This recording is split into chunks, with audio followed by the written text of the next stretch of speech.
contemplating. Calculated moves, words Hachik, man, I'm preaching. Calculated moves, words Hachik, man, I'm preaching.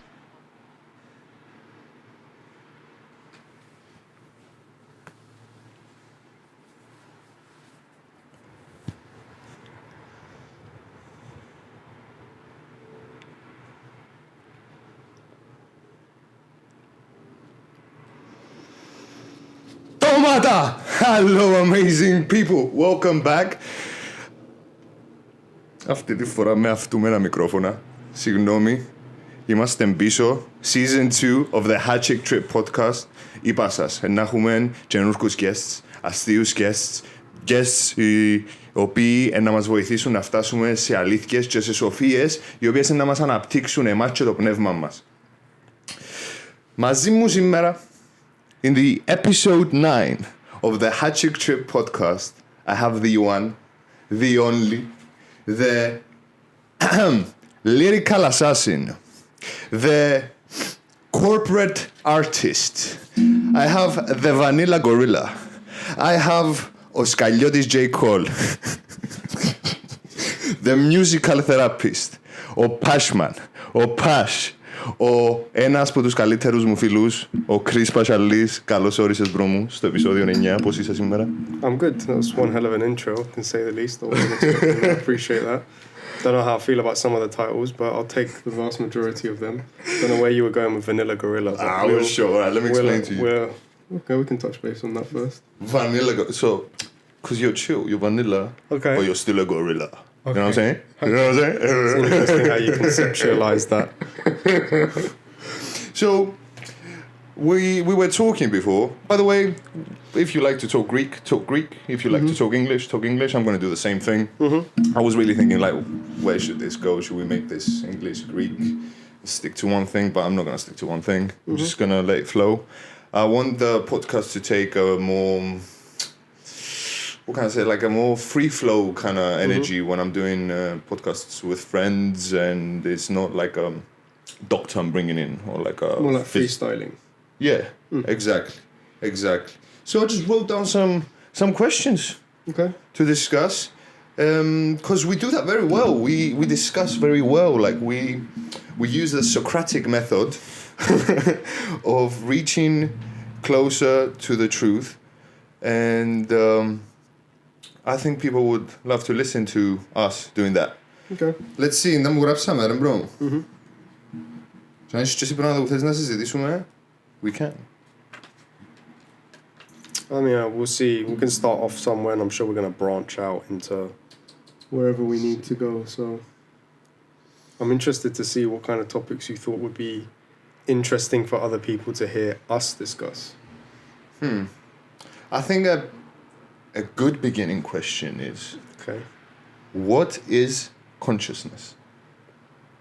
So you started off quite strong there then. Τέλεια, ρε μπρο μου.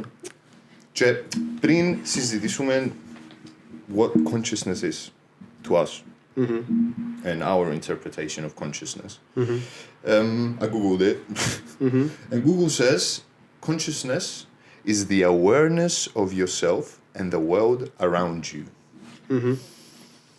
The awareness of yourself and the world around you. Okay. Do you agree with that definition? I think it's a very vague definition, to be honest with you. Πολλά γενικό. Yeah, and it's so is consciousness, let's say, is that within everything? So is my cat conscious because it's aware of itself and its body when it jumps from one space to another? It's aware of where it is, its abilities to jump and where its ability is to land. Is a tree aware of itself? How do you fundamentally determine what awareness of oneself and its surroundings even begins to mean? So I feel like that's quite a vague way of explaining it. That sounds almost like a doctored version of self-awareness, if that makes sense. Okay, so you think like the problem is with the word awareness? I think it's deeper than that, because like consciousness is what makes someone conscious. Like, so for example, some people would argue that a fetus is not conscious, right? Because it's not aware of itself, but the cells developing it aren't aware of itself as far as we are aware. Wait, when you say fetus, Yeah. well, what's that? How many months old is a fetus? I don't know the exact scientific terminology, but if a fetus is basically, as far as I'm aware, an undeveloped human being. It doesn't have sentience, so it's not, let's say, as with term predetermining consciousness, it's not conscious of itself that it is a fetus, whereas I know that I'm a human as far as I'm aware, and you know that you're a human as far as you're aware. Does my cat know that it's a cat? So the knowledge of self, Yeah. you describe that as awareness? Well, Because I can agree with that. well, the knowledge of self in terms of being to a degree aware of what you are, even that I feel like is not black and white, like there's shades of grey, because what is it to be a human being as far as things actually go as a personal experience? Like, you're conscious of yourself, you're self-aware, but you don't actively control everything that constitutes to your existence. So little Stavro wasn't actively trying to grow and age. He just was. Now, is that fact that you're aware, were you even aware that you're aging or growing without someone telling you that? Or was it just happening to you and you were just going along for the ride? So the idea of what consciousness really is, I think, is still very underdeveloped from a scientific point of view, because I am under the impression that consciousness only really exists essentially kind of by accident as a result of evolution, in a sense of the fact that what separates, I think the main thing that separates us from like animals and stuff is just language more than anything else. Because we have the ability to share knowledge and ideas with one another, that therefore creates us to be, I don't consider humans more important than animals in any way, shape or form, by the way, but more able in order to create things like the sofa I'm sat on, the technology that allowed me to have ACL surgery. Like, cats cannot become doctors as far as we're aware and fix each other and look after each other the way human beings can. So it's a different level of being advanced, but I don't think we're necessarily better than they are. It's just a different level of evolution. And I think consciousness, for us to be able to perceive language and exist and be with each other in a community sense, has evolved from almost by accident, which is kind of how, like, I think evolution works as well. Obviously we can go into stone ape theory and stuff like that, which is where I also think that consciousness actually did develop from. Stoned aped theory? Hypothesis, kind of, because What it's is not that? proven. What is that? Could you please tell So- us what the stoned ape theory is? So apparently I don't know why I did that. apparently the stoned ape theory or hypothesis, as far as the first time I heard it was on the Joe Rogan podcast, where they were basically discussing the idea of apes essentially flipping over like cow patties and finding mushrooms, big mushrooms that would have psychedelic substances like psilocybin, for example, and they would eat these mushrooms, and they would, like mushrooms today, we have mushrooms that are psychedelic, you have mushrooms that are poisonous, you have mushrooms that just feed you. They ate some of these psychedelic mushrooms, and the reaction that it had on their brains increased levels of empathy, increased courage, and an altered state of self. And the consistency of continuously eating these things led to a more community-based existence within the ape world, should we say.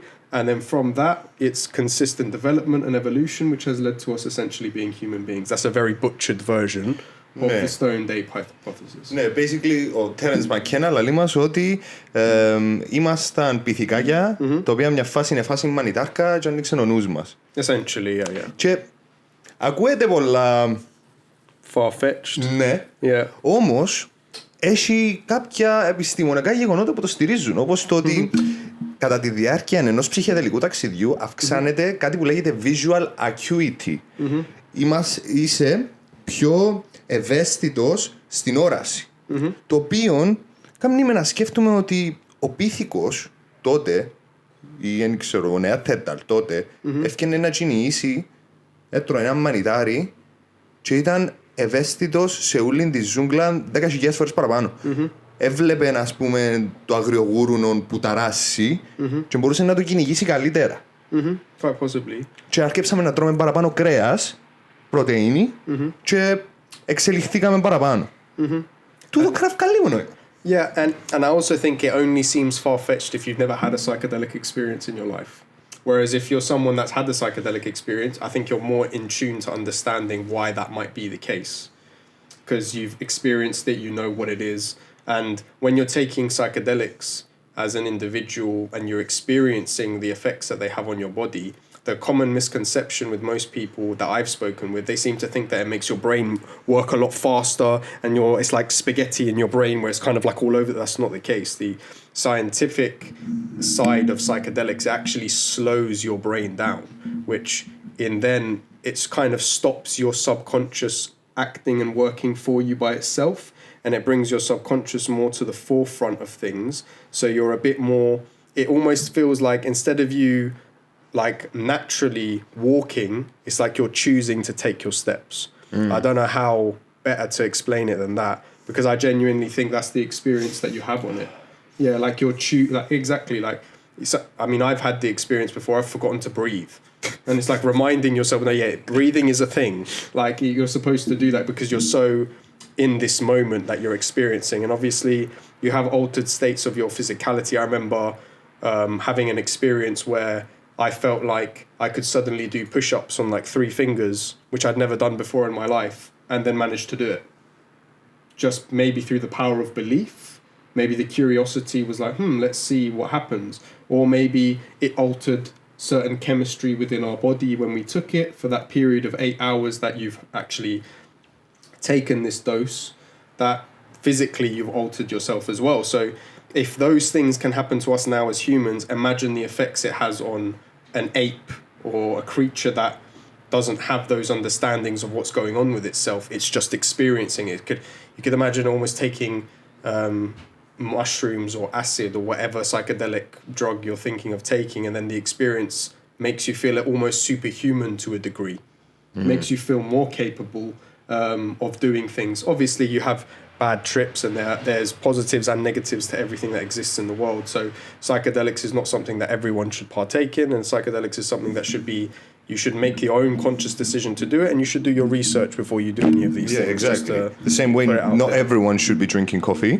Yes. Same way not everyone should be doing psychedelics. Exactly, and you can't create, and it's a common misconception, I think, in the world that everyone can have I think there's even, I might be wrong, and it would be useful if we had Alex here to Google it, but I think there's people that are allergic to even like water, which water is something you need to survive. Like, I think there's even like a certain level of allergicness to oxygen by some individuals as well, which is a key factor of our lives. So if you can be allergic to that, obviously with anything that's created or used in the world, not everyone is going to be able to use it. Do you know what I mean? It's wrong to assume that everyone is the same, everyone is unique, everyone has different bodily functions that need different things in order for it to function. And whether we used the psychedelic tool to evolve as apes, we evolved to have consciousness. Consciousness is a thing. We have a word for it. The way I look at it is like, my consciousness is my senses, my empirical sense, like my smell, my taste, my vision, my touch. Is there another one? 5 senses. I'm missing one. Smell, taste, hearing. Yeah, hearing. Touch. Oh, yeah. Hearing. Those. And also my rational mind. That's, I think, the 2 ways that I am aware of myself and the world around me. What do you think of that definition of consciousness? I would ask you, does that then mean in your eyes that animals have consciousness? Because an animal has so to you an animal has consciousness. Yes. If you were to look it up though, do you think that the majority can have the same idea that you and me do, that they do have consciousness? Well, the thing is, it's such a broad question. So we don't even agree with Google's definition, really. Yeah. So everyone has a different definition of it. Yeah. I don't really care if people agree, but I do think consciousness is in all living beings, and even plants. Like there's trees that won't touch each other in the jungle. Like they grow, and they reach a point where they're like, there's another tree up close, so they stop growing. So there's lines separating the trees if you look up. And I saw a video, man, where like a plant had eyes and it would change and morph into the plant that was next to it. If that's not consciousness, what the fuck it is? Like, it's aware of its surroundings and it's changing itself based on its surroundings. And animals, like, I interact with my cat and it licks me. So it's aware of me being there to lick me. So I think it has consciousness. Yeah. It just doesn't, you just can't necessarily clearly communicate it to him as clearly as you may be able to communicate with me. You're more certain, even though that's also a matter of a relative perspective, you're more certain of the things I'm saying to you, that you understand the definition of what I'm trying to tell you, as opposed to what you're assuming your cat is telling you or how it's responding to you. You're just more certain of what I'm saying to you than your cat is saying to you, in reality. No, because you're saying words. That doesn't necessarily mean you understand the words the way that I'm saying the words. Yes. Which is also very interesting, because people seem to think that you could say one word, and I think this example I've used many times in many discussions that we've had, but the terminology weird. So I could sit here and be like, Stavro, you're weird. Just like that. Not in any other way, just Stavro, you're weird. And you could react to that and be like, fucking that's brilliant though, innit? Why would I want to be normal? I'm so glad that you consider me weird, because that means you find me interesting and different to you. Another version of Stavro in a parallel multiverse could be like, weird. What did I do that made you think I'm weird? Why am I weird? What do you mean? I said exactly the same thing to both versions of Stavro, but one interpreted it that way and one interpreted it the other way. The word was the same, the way I said the word was exactly the same, but your individual interpretation of the word led to how you felt about it. Okay, so the difference we have with animals is that we have the tool of language to try to understand the concept of consciousness, but we all experience it. It's just we have words to try to describe it. Yes. But even then, as you say, we're not describing the same thing most of the time. Like a chair to me is not a chair to you. Weird could be a compliment to me and an insult to someone else. And I've experienced this. Like I've told very recently, like I had an argument with someone and I told them something that I didn't think that it was offensive. Yeah. But to them it was very offensive. Yeah. And I had to really wrap my head around why they think that's offensive. So I was like, they probably went through something that makes them very sensitive to this. So even though I don't think that what I said is offensive, I need to understand that it is for them. I read something recently that contradicts that. Now, what I read was, it said along the lines of, the world is basically not responsible for your triggers. So the rest of the world should not have to tiptoe around you or walk on eggshells because you're triggered by something. Now, is there a boundary? Like, freedom of speech exists up to a point where you get to what is considered hate speech. At hate speech and beyond, like anti-Semitism, racism, etc., things like that, where you're judging or behaving towards another person based on nothing to do with them that they can control. So the fact that someone is, okay, you can control religion, but you can't control that you're born into a Jewish family. You can't control that you were born black. You can't control these things. So hate speech, I believe, is predominantly more based around the things that other people cannot control, and you're discriminating against them to things that are outside of their control.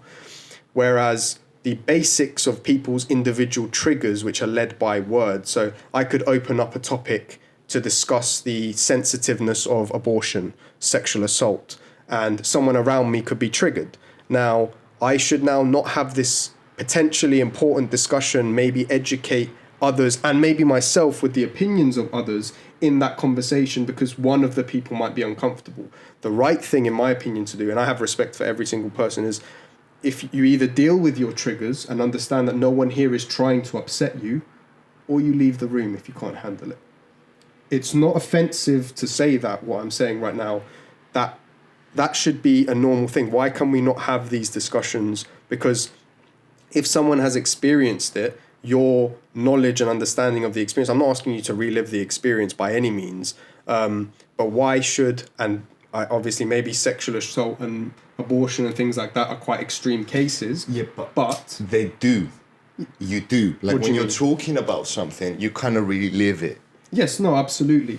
But it's like you're restricting, again, maybe not the greatest of examples because they are very serious things, but the general idea that we can't have a conversation to educate ourselves and others around us because of someone else's triggers, to me, it defeats the purpose of having, because I think having the conversation is more important than being silent about it.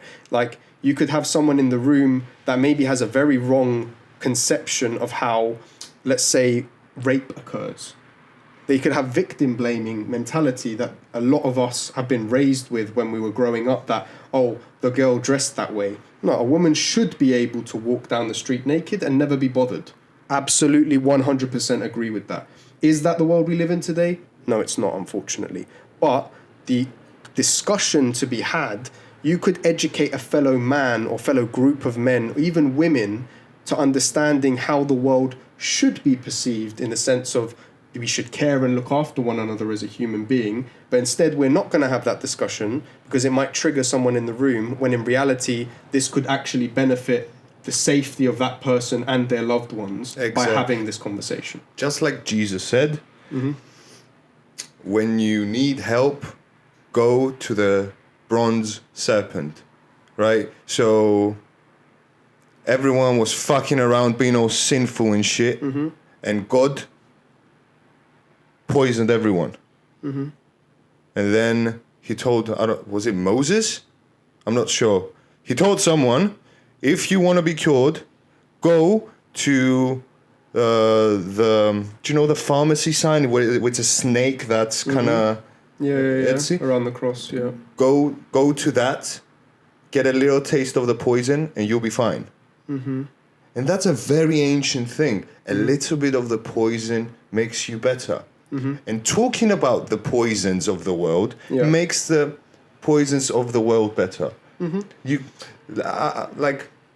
Maybe doesn't make them better, but makes you understand them more, maybe be less bothered by what has happened to you in the past, because I think that generally you're more, like, for example, everyone's had hardships, right? Now, someone that's rich, that's had really good parents to a degree, let's say, have had hardships. People that are poor, that have very loving parents, have had hardships. People that haven't had loving parents have had hardships. Exist everywhere because they're a matter of perception. You can't say to someone they haven't lived hardships because they've never been hungry. Yes, that is a more vital hardship, absolutely, but that doesn't mean that they haven't lived hardships. Maybe for a young man to live up to their father who's a billionaire might be equally as detrimental to their mental well-being because they'll never achieve what their father has achieved, or they've been led to believe that. They will always feel this big for the rest of their life. And that might be worse to feel this big all of your life and have food in your stomach than to feel loved and hungry. Pain is pain. Yeah, exactly. Pain is pain. So each individual perceives them differently. So talking about them makes it easier to deal with them. And talking about them doesn't even necessarily mean you actively go intentionally to have a conversation. If the conversation is brought up, maybe don't hide away from it this time. Maybe talk about it. Maybe just put your 2 cents when your friend says something that's contradictory to the way that you feel. Maybe don't necessarily say that you've experienced, but maybe just speak as an advocate for people that have been through what you've been through, and ask the question of why they think that way. I think that we're too focused on statements in the world, and not enough people are asking questions. No, that's the thing. So I have so many things I want to talk about, but the thing is, I feel like I can't talk about everything. Because even I feel like some questions I have to ask would be offensive, like about some matters, right? Even just trying to understand them. There's things I don't understand that I feel like I cannot talk about because people will find them offensive. Can I ask you questions on that?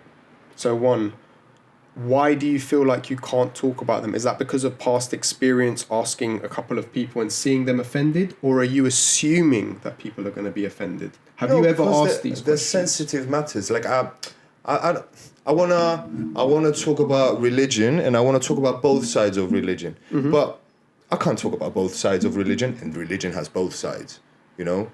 But I feel like I can't, because there's so many people that are so fanatical with religion that will not take anything negative about it.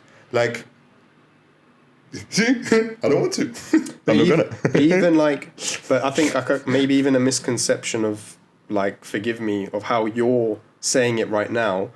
Are you intentionally trying to bring negativity to religion, or are you trying to work out and understand religion? It's all about how you present your argument at the end of the day. So if your questions, if you set up a conversation, which I very much believe is a very important aspect of conversation and dialogue, is do you mind if we have a conversation about religion? And do you mind if I just ask questions that I have for myself? Maybe you'll help me see your side of things, or maybe you'll just help me educate myself. And then ask the question. Yeah, that's when you're in a room with someone. But when there's thousands of people watching at home, they're not in the same room with you. And something gets lost there, I think. Like when someone is watching a video on a screen, and it's a 3-minute video of someone saying something, they're like, oh, he's saying something like this. That's cunt. The fuck is he saying about my thing that I love? Yeah, but it's all about our approach, right? So like if for example, we're going to sit here, so common thing that most people that know me about is I'm an atheist, so I don't believe in God. Now, I don't have any issue with anyone else believing in God or their beliefs in. I don't really genuinely don't give. I can swear, right? Yeah. I don't give a fuck what you believe in. Fuck. I give zero shits to what you believe in. You're another human being. I'm a human being. What you believe and your relationship with your God or yourself is personal. That's between you, your God, or you and yourself. Like, that's entirely up to you. Now, if I come into a conversation and instantly go, well, I don't believe in God, he doesn't exist, he's trash, what's he ever done for... Obviously, that's not a very it's not a very constructive conversation. I'm not actually having a conversation like that. But if I come in and be like, do you mind having a conversation about religion? I'm an atheist. I just have some questions. I'm not here to pose my ideology on you. That's mainly the issue that I have with people. I'm not specifying religious people or atheists, because I think there's good and bad on both sides. I think sometimes there's atheists that just being atheists for the sake of being atheists, in a sense of they just want to disagree with the establishment. It's not because they've actually sat and had fundamental questions about the universe and actually don't feel like a God exists. Like it's different. And the reality of what I think belief systems are is, and I don't mean this in a condescending way, but to believe means you don't know. Right? Yes. That's why you believe. Yeah, that's why you believe, because you don't know. You can't know something and believe it at the same time. It's like you don't believe in your parents, you know you have parents. You can't know that there's a God, you have to believe in them. I can't know that there's not a God, I just don't believe in him. So the best way to explain myself is I'm an atheist agnostic. That's the reality of it. I don't know that he doesn't exist, I just believe that he doesn't. So it's not, and I shouldn't be viewed as a negative human being because I don't believe. Now, just because I don't follow the Bible or the Quran or any religious text in any shape or form, does that mean I don't have morals? Does that mean I don't know that it's wrong to kill, pillage, steal, rape? I don't need to believe in religion to know these things are wrong. That I don't have to follow. Now, I think we discussed earlier, and you mentioned as well, you're like, there's a lot of fundamental teachings within the Bible. Absolutely. I have no disagreement with that whatsoever. Are there pieces in the Bible that start off as the way that we understood the world? I believe at one point, yes. Like, for example, at one point, we didn't know why it rained. Oh, why does it rain? The man in the sky makes it rain. Boom, solution. There you go. And then later on, you find out that, there's water in a lake, and then the sun comes, and then the sun hits the water, it evaporates, it gets taken into the clouds get heavy at some point, and then they release the water. So science has now disproven that. I'm not saying that it says in the Bible, by the way, that God makes it rain. I'm just using an example. But like the way he said it, God makes it rain. Yeah, exactly. But the reality of how one perceives their universe, because everyone is kind of living in their own bubble, right? I can only perceive what I am doing and what is happening to me, what is happening around me. Everything ends in me.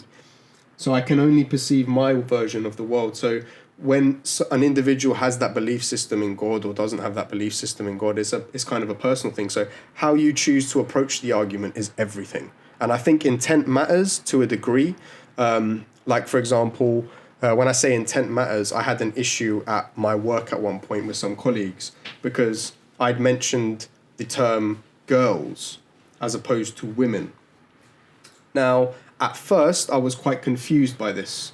I was saying to a colleague of mine, I spoke to the girls, this person, and they said this. And that colleague said to me, in a workplace, you should never refer to them as girls. It can be considered derogatory, and it can be considered you talking down to them. Now, initially, I didn't understand this. And most people I spoke with seemed to kind of agree with me without really giving it too much thought because I'm generally quite a sound of mind guy. I speak with my godfather, different story. Almost instantly was offended, like, yes, why would you call them girls? To be called a girl means to be calling them an adolescent child. When you look up the terminology of girl, it tells you adolescent, child, female, which means I basically called them children. I did not have that intent, but that is the fact of the matter. That is what I called them, and that is wrong. So even now, actively, while I'm speaking, even I was speaking with Thelma yesterday, and I said, the girls. Oh, no, sorry, I meant women. She was like, you don't have to do that with me. And I was like, no, I'm trying to be better. So it's consciously, if you have the awareness to be able to understand that there is going to be times where you're going to make mistakes and you're going to be wrong in how you approach things and how you perceive it. Like, I had no negative intent there.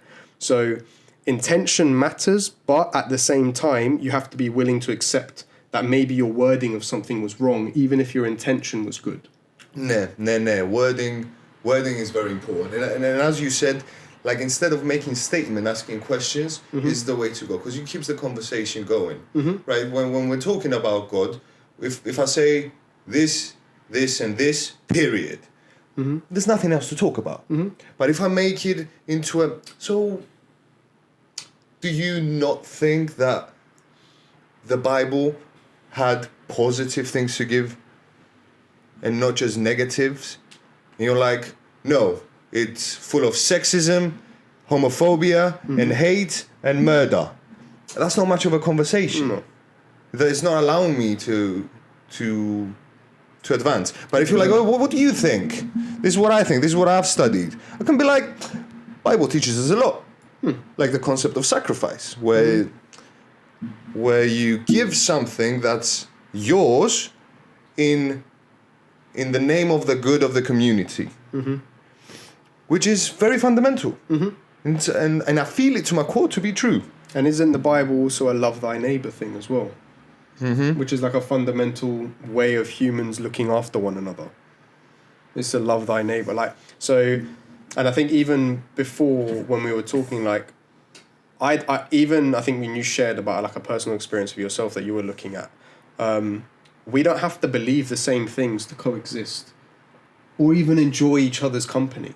Like, I know that even my father has friends that have completely opposing political beliefs that he does, and they just choose to maybe avoid that subject, or if that subject is brought up, they understand the position that one and the other holds, they share their thoughts, and then they move on.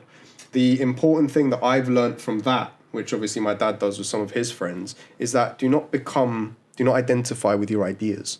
Because if you identify with your ideas, when we're having this conversation, if in the conversation I suddenly, let's say, get proven wrong by you, on the topic of you and me, you prove me wrong. If I am fundamentally attached to the idea and make the idea my identity, suddenly I cannot back down, because that would be like losing myself. Whereas if I don't attach myself to the idea and I allow the idea to just be an idea, when you're wrong, it's okay, I learned something new. But I view it as a death.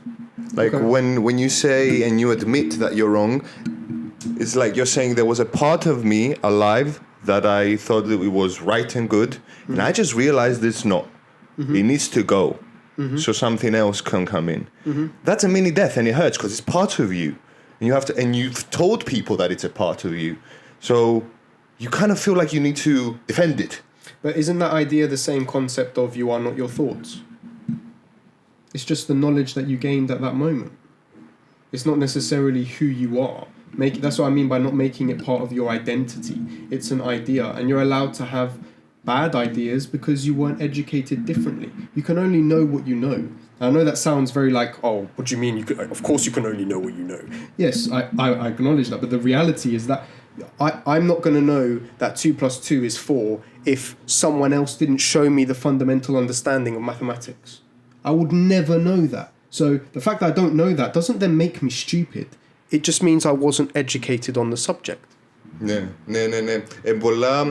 Πολλά ενδιαφέρον τον που λαλείς, το ότι κάνουμε ό,τι καλύτερο μπορούμε με όσα ξέρουμε. Και πολλές φορές, για μένα ας πούμε ήταν πολλά δύσκολο να το αντιληφθώ. Εθώρουν βίντεο που μια παράσταση που είχα κάνει παλιά και έβλεπα μέσα τη σκηνή και μου κάπως τι κάνω, γιατί το κάνω έτσι το πράγμα, πώς μιλώ, γιατί ταράσω έτσι. Και σκέφτηκα, μα τότε τούτα ήξερα και τούτα έκανα όσο καλύτερα μπορούσα, όπως κάνω και τώρα. Δεν σημαίνει ότι τότε δεν ήμουν άξιος και τώρα είμαι άξιος. Right? Και ομόρφινα ρε πέλε σε το βίντεο μόλις το σκέφτηκα το πράγμα. Ήμουν κάπως μέρος της εξέλιξης μου. Yeah. Part of your development. Είναι ένα σκαλοπατάκι. Ενούλα είμαστε συνέχεια στο σκαλοπατάκι του τώρα και αύριο να είμαστε στο σκαλοπατάκι του μετά. Because you have to constantly allow yourself to develop as well. To think that you're the finished product and that all of your ideas are fully fledged out and developed 100% is in reality inaccurate. Because what you know today might not be the same tomorrow. Even science, for example, as like one topic, which there's so many things that revolve around that, is constantly disproving what it's already proven. It goes further each time. There's so many different factors and elements to how things evolve and how things change. So what it was like to be a human being in the 2000s is very different to being a human being in 2020 onwards. The world is different. You've experienced completely different things. People have experienced completely different things. So you can't sit there and think that because you had it all figured out in the 2000s, that now 20 years later and you're in 2020, you're in exactly... Well, I had it figured out in the 2000s.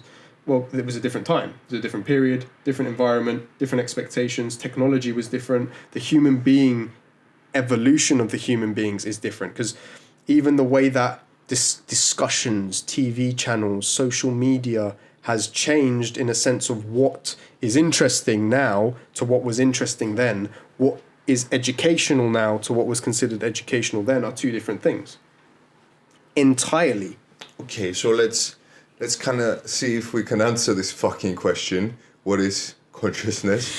So, you agreed with the 5 senses and the rational mind to be part of consciousness? Elements of it, yeah. And we advanced into perception. And consciousness differs in people's perception, in each person's perception.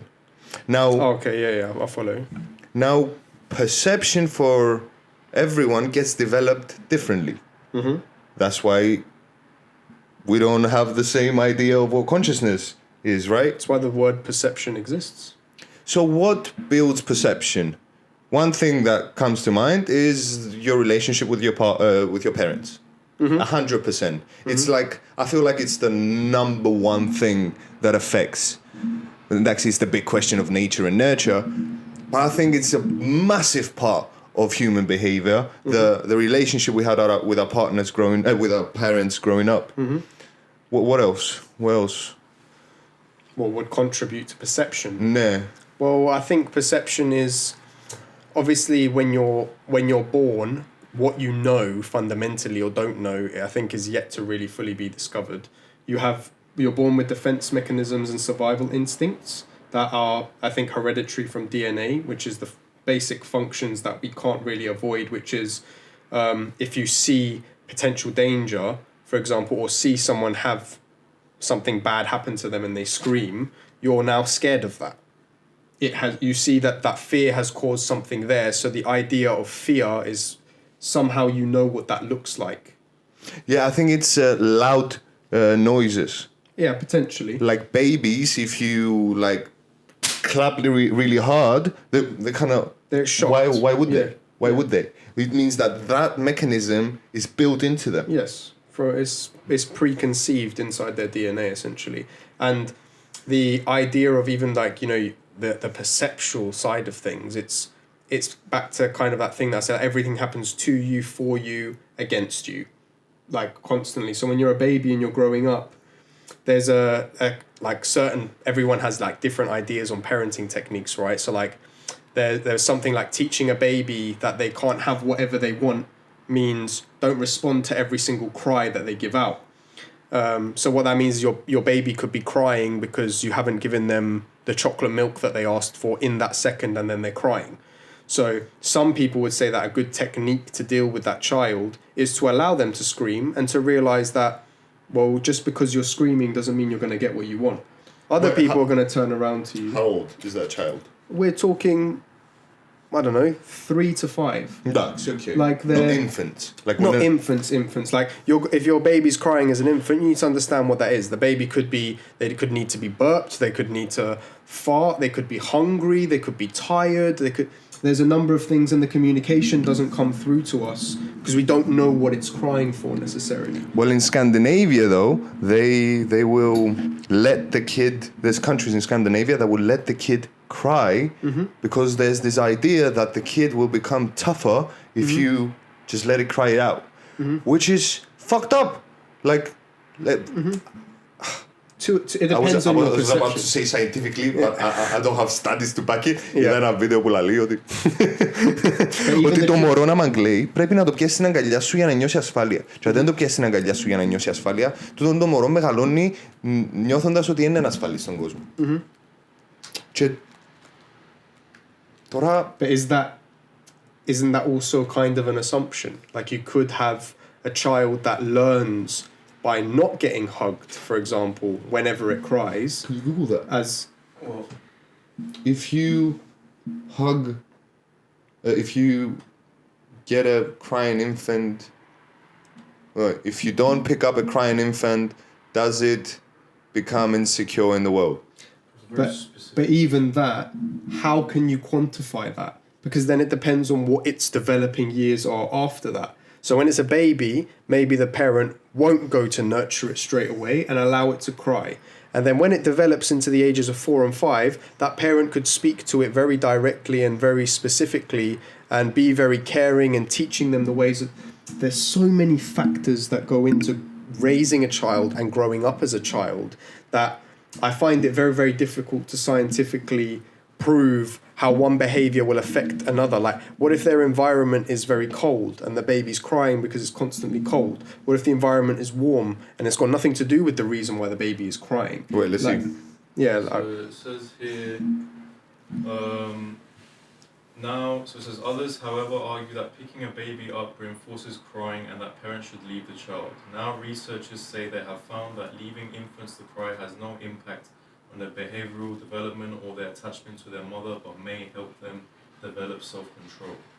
Self-control. So picking up a baby when it's crying would teach it self-control.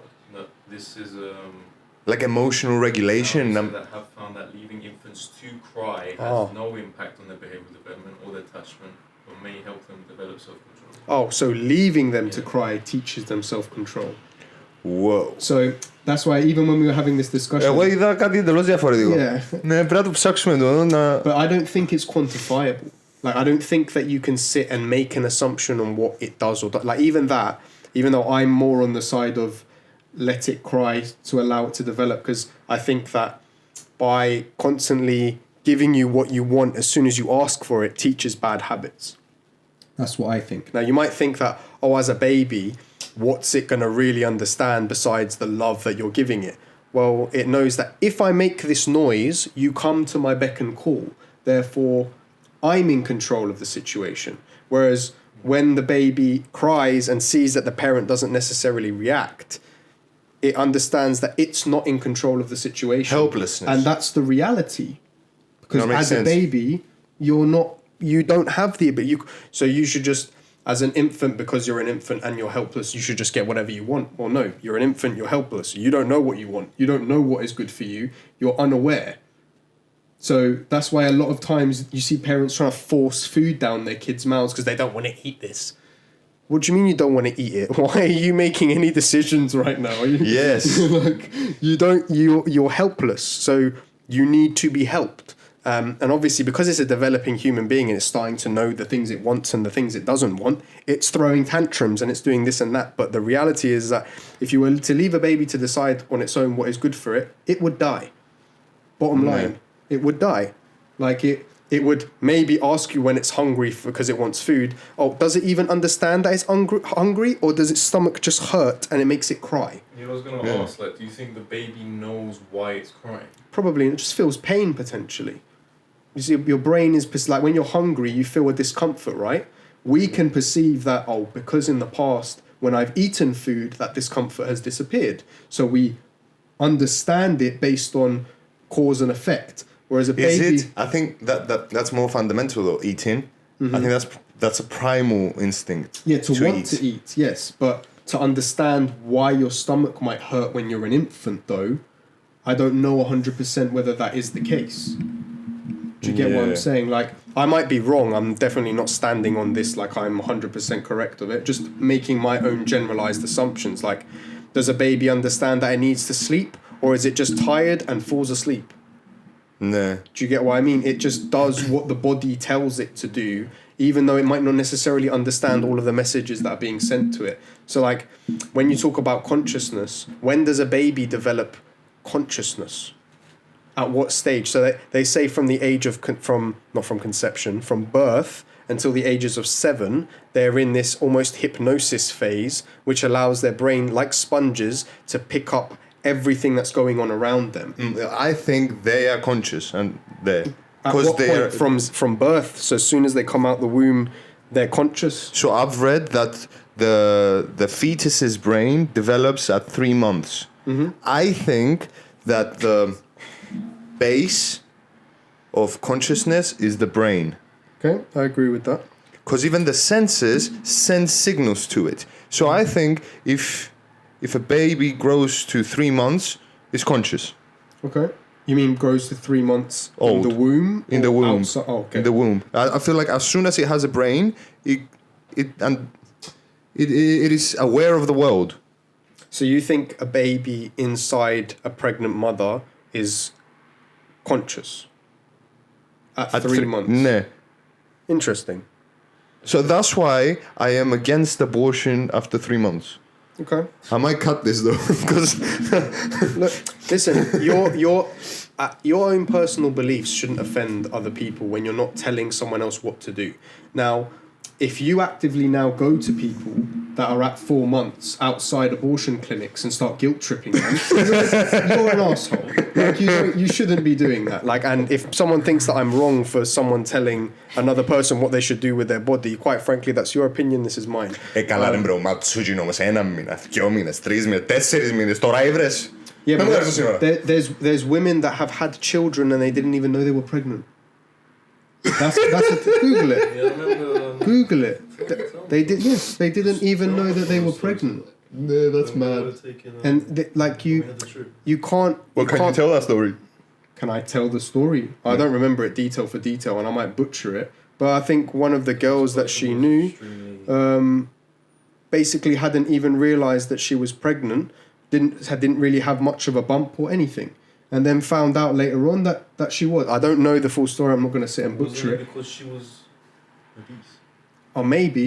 Yeah, maybe. That rings a bell. I said I don't remember it specifically, the story of it. That's crazy. To be so obese that you don't know you're pregnant. You might not know. Like someone could be sexually assaulted, not realize that maybe their trauma or whatnot. I don't even know if there's any instances, which could be the fact, is that have pregnant women still had periods? Like, is it possible, like, for a pregnant woman to... Yeah. Do you know what I mean? Like, so how do you can't really know. So, like, I'm not against abortion in any form, just for the fact that I think women should decide what happens to their body. Do I think that it's a very touchy subject in a sense of, you know, there's a child that's got no fault at all in the world, even if that girl was sexually assaulted and raped, it's not the child's fault that the woman was sexually assaulted and raped. Completely understand that point of view. But that woman is the one that's going to have to raise that kid. That woman is the one that's going to have to deal with it. So what she chooses to do in that moment is up to her. It's not really up for me to judge. Now, people are going to argue, and I'm sensitive to all sides of the argument, completely understand it. I just think that the decision should rely on the individual person.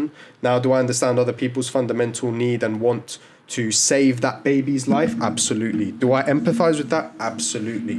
I don't always think that things are so black and white and they have to be so specific, like we have to have an answer for everything. Even this conversation we're having now for consciousness, I don't think we're going to get to an answer, and that's okay. We don't have to get to an answer. But that's the Socratic method. It's good to talk about it and have a conceptualized discussion about a specific topic that has so many individual branches that go into so many different aspects of consciousness. Because even the idea of the brain, right?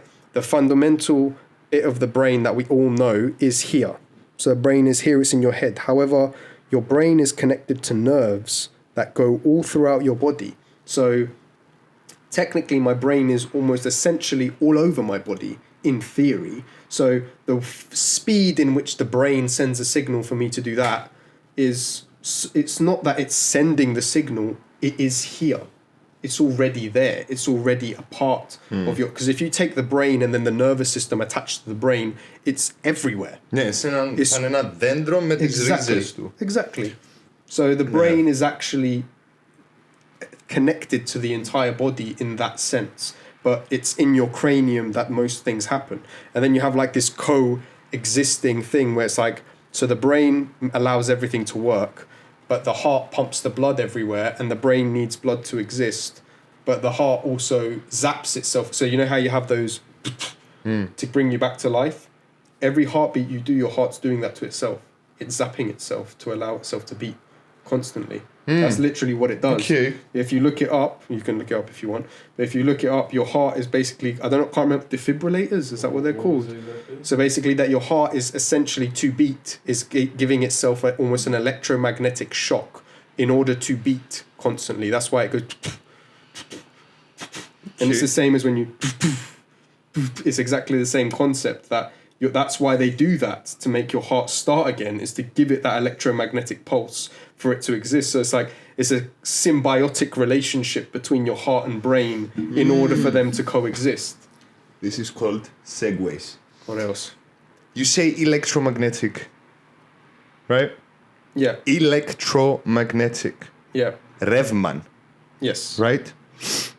Κάτι που βασισμένο στο ρεύμα, το AI. Okay, yeah. What does Elon Musk need to do to make AI conscious? To make AI conscious? Nah. So when, at what point we're like, shit, we can't turn that machine off because it's conscious.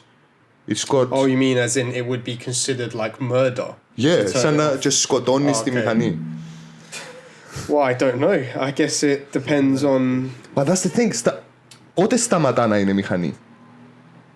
I mean, does it stop being a mechani?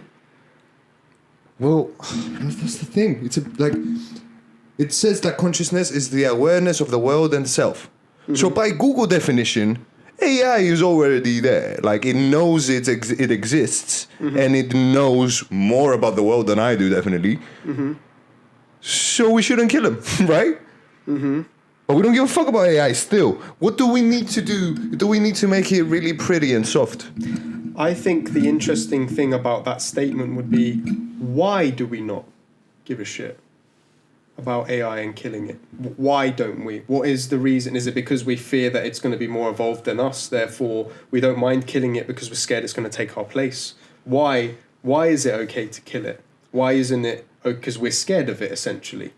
Yeah, do you know what I think it is, though?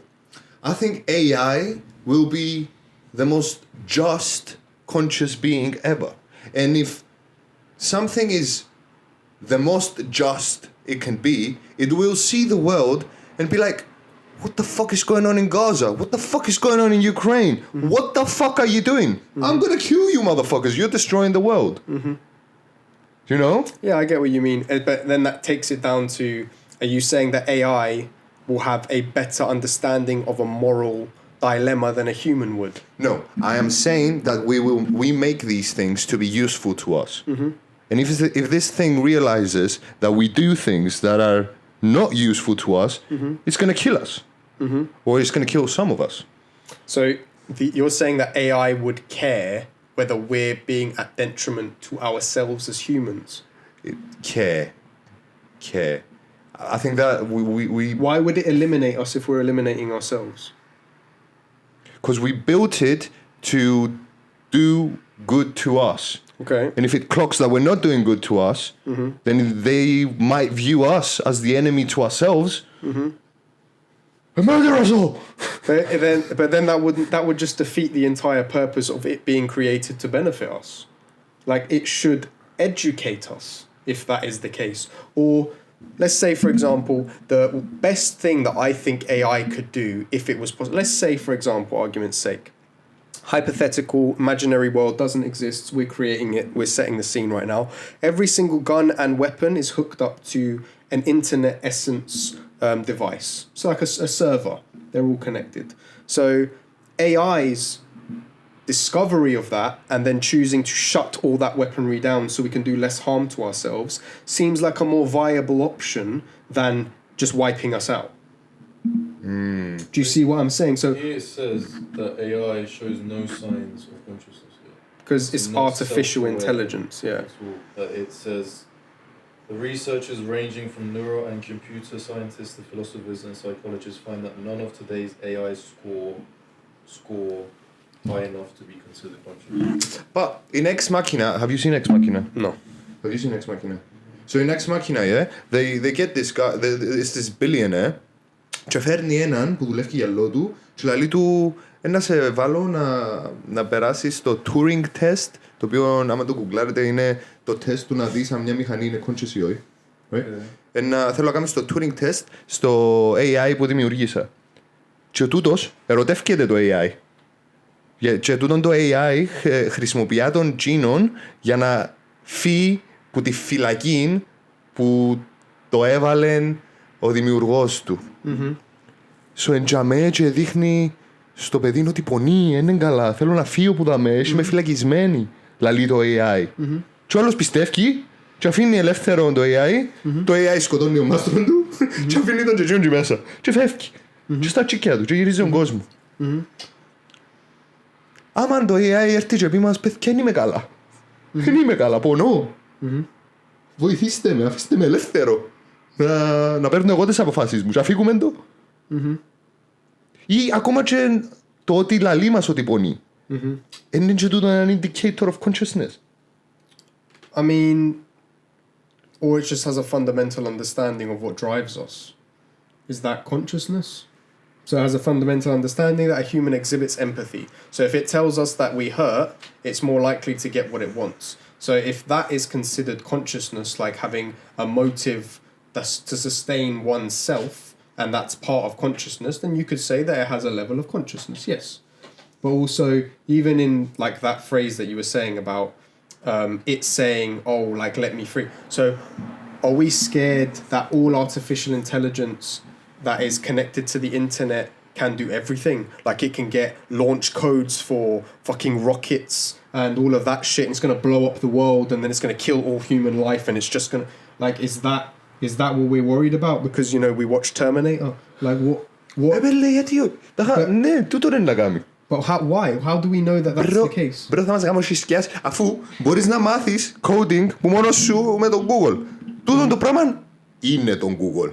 Yes, but well, that's what we're assuming based on what we've seen in Terminator 2. So when whereas like the other side of it is that you've got AI and ChatGPT supposedly right now, where you go on and you ask it stuff and it just pulls you stuff from the internet. That doesn't mean that ChatGPT has the ability to go and access NASA and SpaceX and send rockets into the stratosphere to understand the universe. That does, like, where is the drive? So if, for example, I were to give you a robot that has AI, that has Google's knowledge in terms of it can bring information to itself, why does that then mean that it's going to take over the world? Now, the reason I say this is that, okay, say that we're lesser than AI in terms of sentience and abilities. Did human beings wipe out every other existing being on the planet because it was lesser? So have we eliminated every other living being just because we considered ourselves better than them? Well, we're doing a pretty good job at it. Are we eliminating some and some are being extinct? Yes, but I have a pet cat. Loads of people have pet dogs. Loads of people have animals that they coexist with, they live with. Lots of human beings even spend their lives trying to save these animals from poachers and people like this. So how do we not know that there might be a good and a bad AI? There might be an AI that believes in the human life, and there might be an AI that's like, these lot are fucking useless, let's just wipe them out. And the other side goes, why? There's beauty in humanity.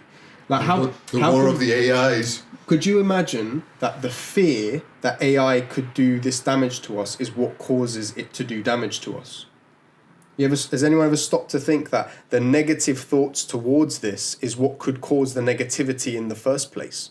That because of the lack of optimism of what it could benefit us in our lives. Like, imagine the benefit of having AI in a sense of you could have a friend that is not a human being that could basically help you do everything in your life.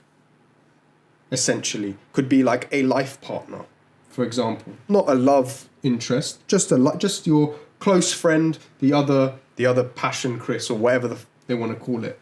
What if that's the case?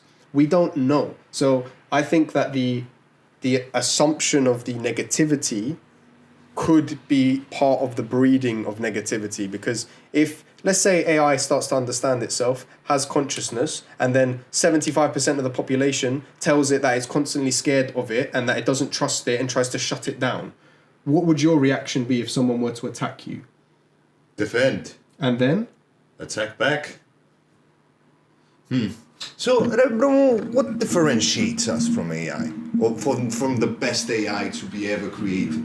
Τι μας κάνει εμάς ανθρώπους και εκείνον όχι?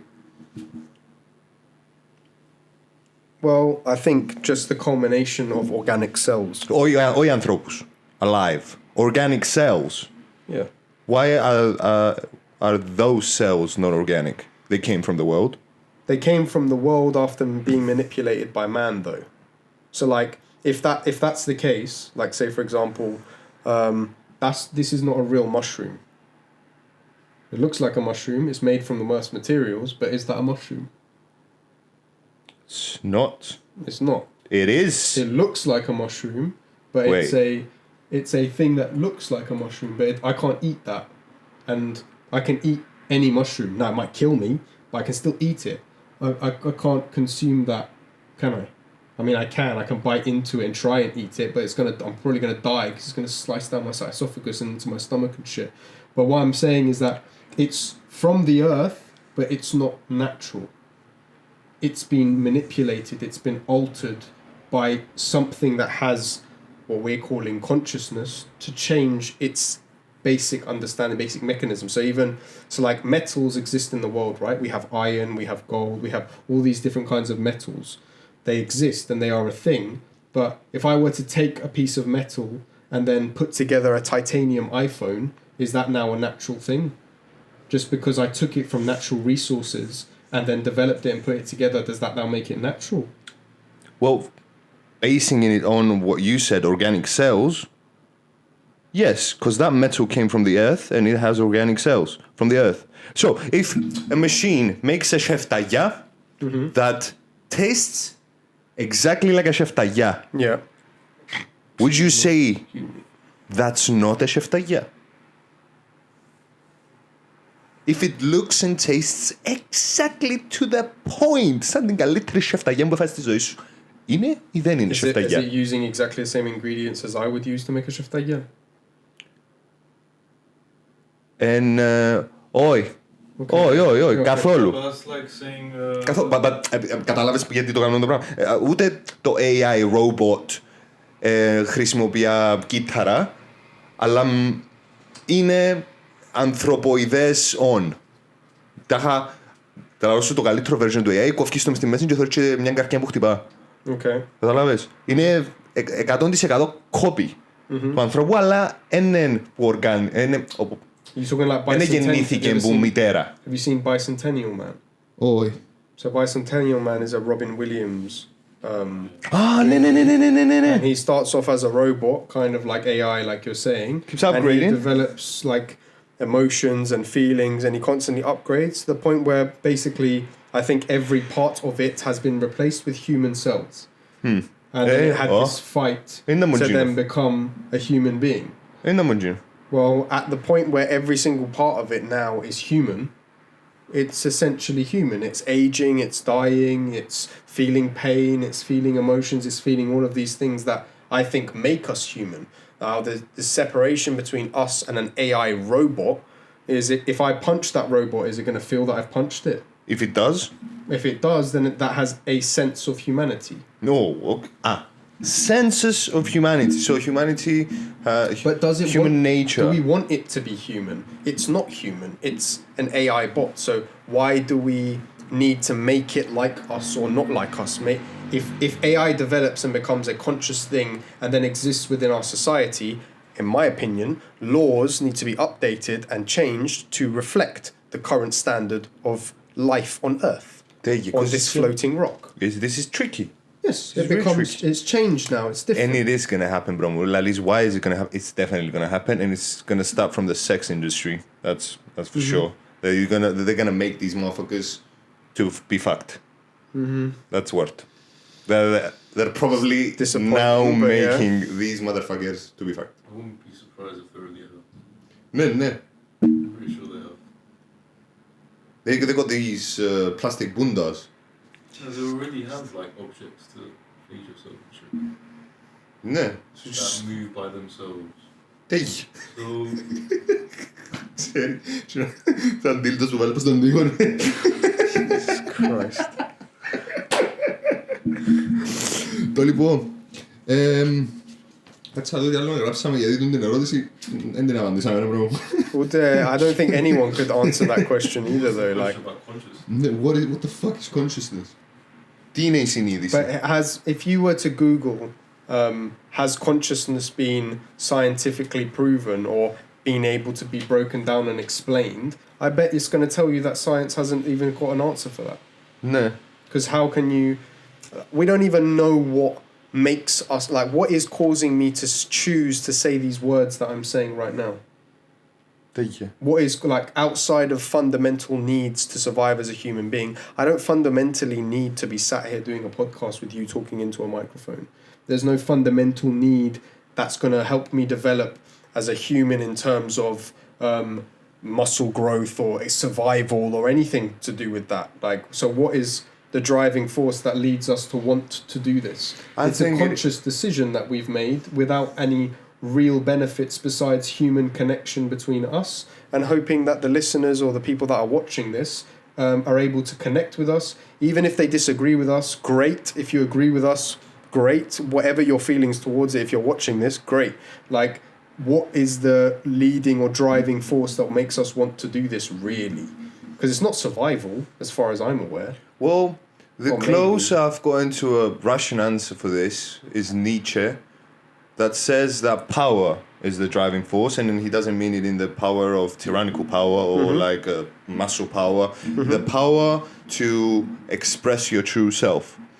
And that's how he describes the motivating force behind every single human. But let me backtrack a bit. I think usefulness is the main thing for me. If something is useful, I keep it. If it's not useful, I don't keep it. For example, science is very useful. It gives me a lot of things that I can use in my daily life that make my life better. Right? But science reaches a point where it becomes mystery. For example, in the quantum level, άμα βγεις ένα μικροσκόπιο και φτάσεις στο τέτοια μικρό σημείο που μπορείς να δεις με το μικροσκόπιο, θωρείς γραμμούλες οι οποίες χορεύκουν και τρίζουν εμπρό. Το οποίο σημαίνει ότι δεν μπορούμε να μετρήσουμε ακριβώς πού είναι η γραμμούα να είναι το επόμενο δευτερόλεπτο. Το fuck. Τούτη είναι η βάση της ύπαρξης. Γραμμούες που τρίζουν και δεν ξέρουμε τι που κάνουν, αλλά... When you say vast της ύπαρξης, are you talking about the meaning of life? Εννοώ On a molecular level. On a molecular level, σε κύτταρα, ας πούμε. τούτον είναι το ως τσάμε που κουτουλάει η επιστήμη with quantum physics. Currently. Ναι. Because we haven't developed the tools to understand further. But prior to quantum physics and quantum mechanics... Go on, sorry. Και το ίδιο με την θρησκεία, για παράδειγμα την χριστιανική θρησκεία, την βίβλο, διά μας χρήσιμα μαθήματα τα οποία μπορούμε να χρησιμοποιήσουμε για να κάνουμε τη ζωή τη δική μας και τη ζωή των άλλων καλύτερη. Το μυστήριο της όμως είναι αν actually στην πραγματικότητα συνέβησαν η αναγέννηση του Χριστού, δεν μπορώ να σκεφτώ άλλα υπερφυσικά πράγματα της βίβλου, γιατί... Anyway, ας μείνουμε με τούτο. Η Ανάσταση του Λαζάρου, το ότι η Παναγία γέννησε Παρθένα, τούτα τα πράγματα εν τζαμέ που φτάνει η γνώση του ανθρώπου στη θρησκεία. Right? Φτάνει ένα limit και μετά έχει μυστήριο που τζαμέ και εκεί. Αλλά έχει χρήσιμα πράγματα να μου δώσει. Γι' αυτόν εγώ, προς μερκάς μου, πιστεύω σε μια ανώτερη δύναμη. Πιστεύω στο σύμπαν, I guess, αλλά δεν ξέρω αν υπάρχει τούτη ανώτερη δύναμη. Ξέρω όμως ότι όταν φτάνω σε στιγμές απελπισίας και έχω την πίστη σε εκείνη την ανώτερη δύναμη, νιώθω καλύτερα. Και τούτο είναι χρήσιμο. Και that's a fact. For you as an individual. Για μένα σαν άνθρωπος. Ναι. Και εν τούτον. Because like even when you were saying like, you know, that even that belief system, for example, I think, you know, we touched on it earlier just before we started the podcast as well. As like I as an atheist agnostic, to be overly specific. Ναι, και εμένα μπορεί να πεις agnostic. Το δεν ξέρω. Πιστεύω, αλλά δεν ξέρω. Yeah, so as an atheist agnostic, do I understand that there's fundamental laws of physics that I must abide by? And abide by is a loose term because really I don't have much of a choice. It's not like the universe asked me, Chris, do you want to age? Chris, do you want to grow? Chris, do you want to breathe? Like, they didn't ask me these things. I need these things a lot. I can't just make a decision that says, oh, no more air, but I'm still alive. Like I cannot live without it. So there is a force that allows me to exist that is beyond oneself. So if we're just talking about oxygen and hydrogen and things like that you can't even see with your naked eye that exist in the quantum world in terms of being able to see its capacity for existence, us as individuals, for example, it would be foolish to sit here and think that we are at the top period, because we're not. Just as I have cells in my body, I am a cell on this earth.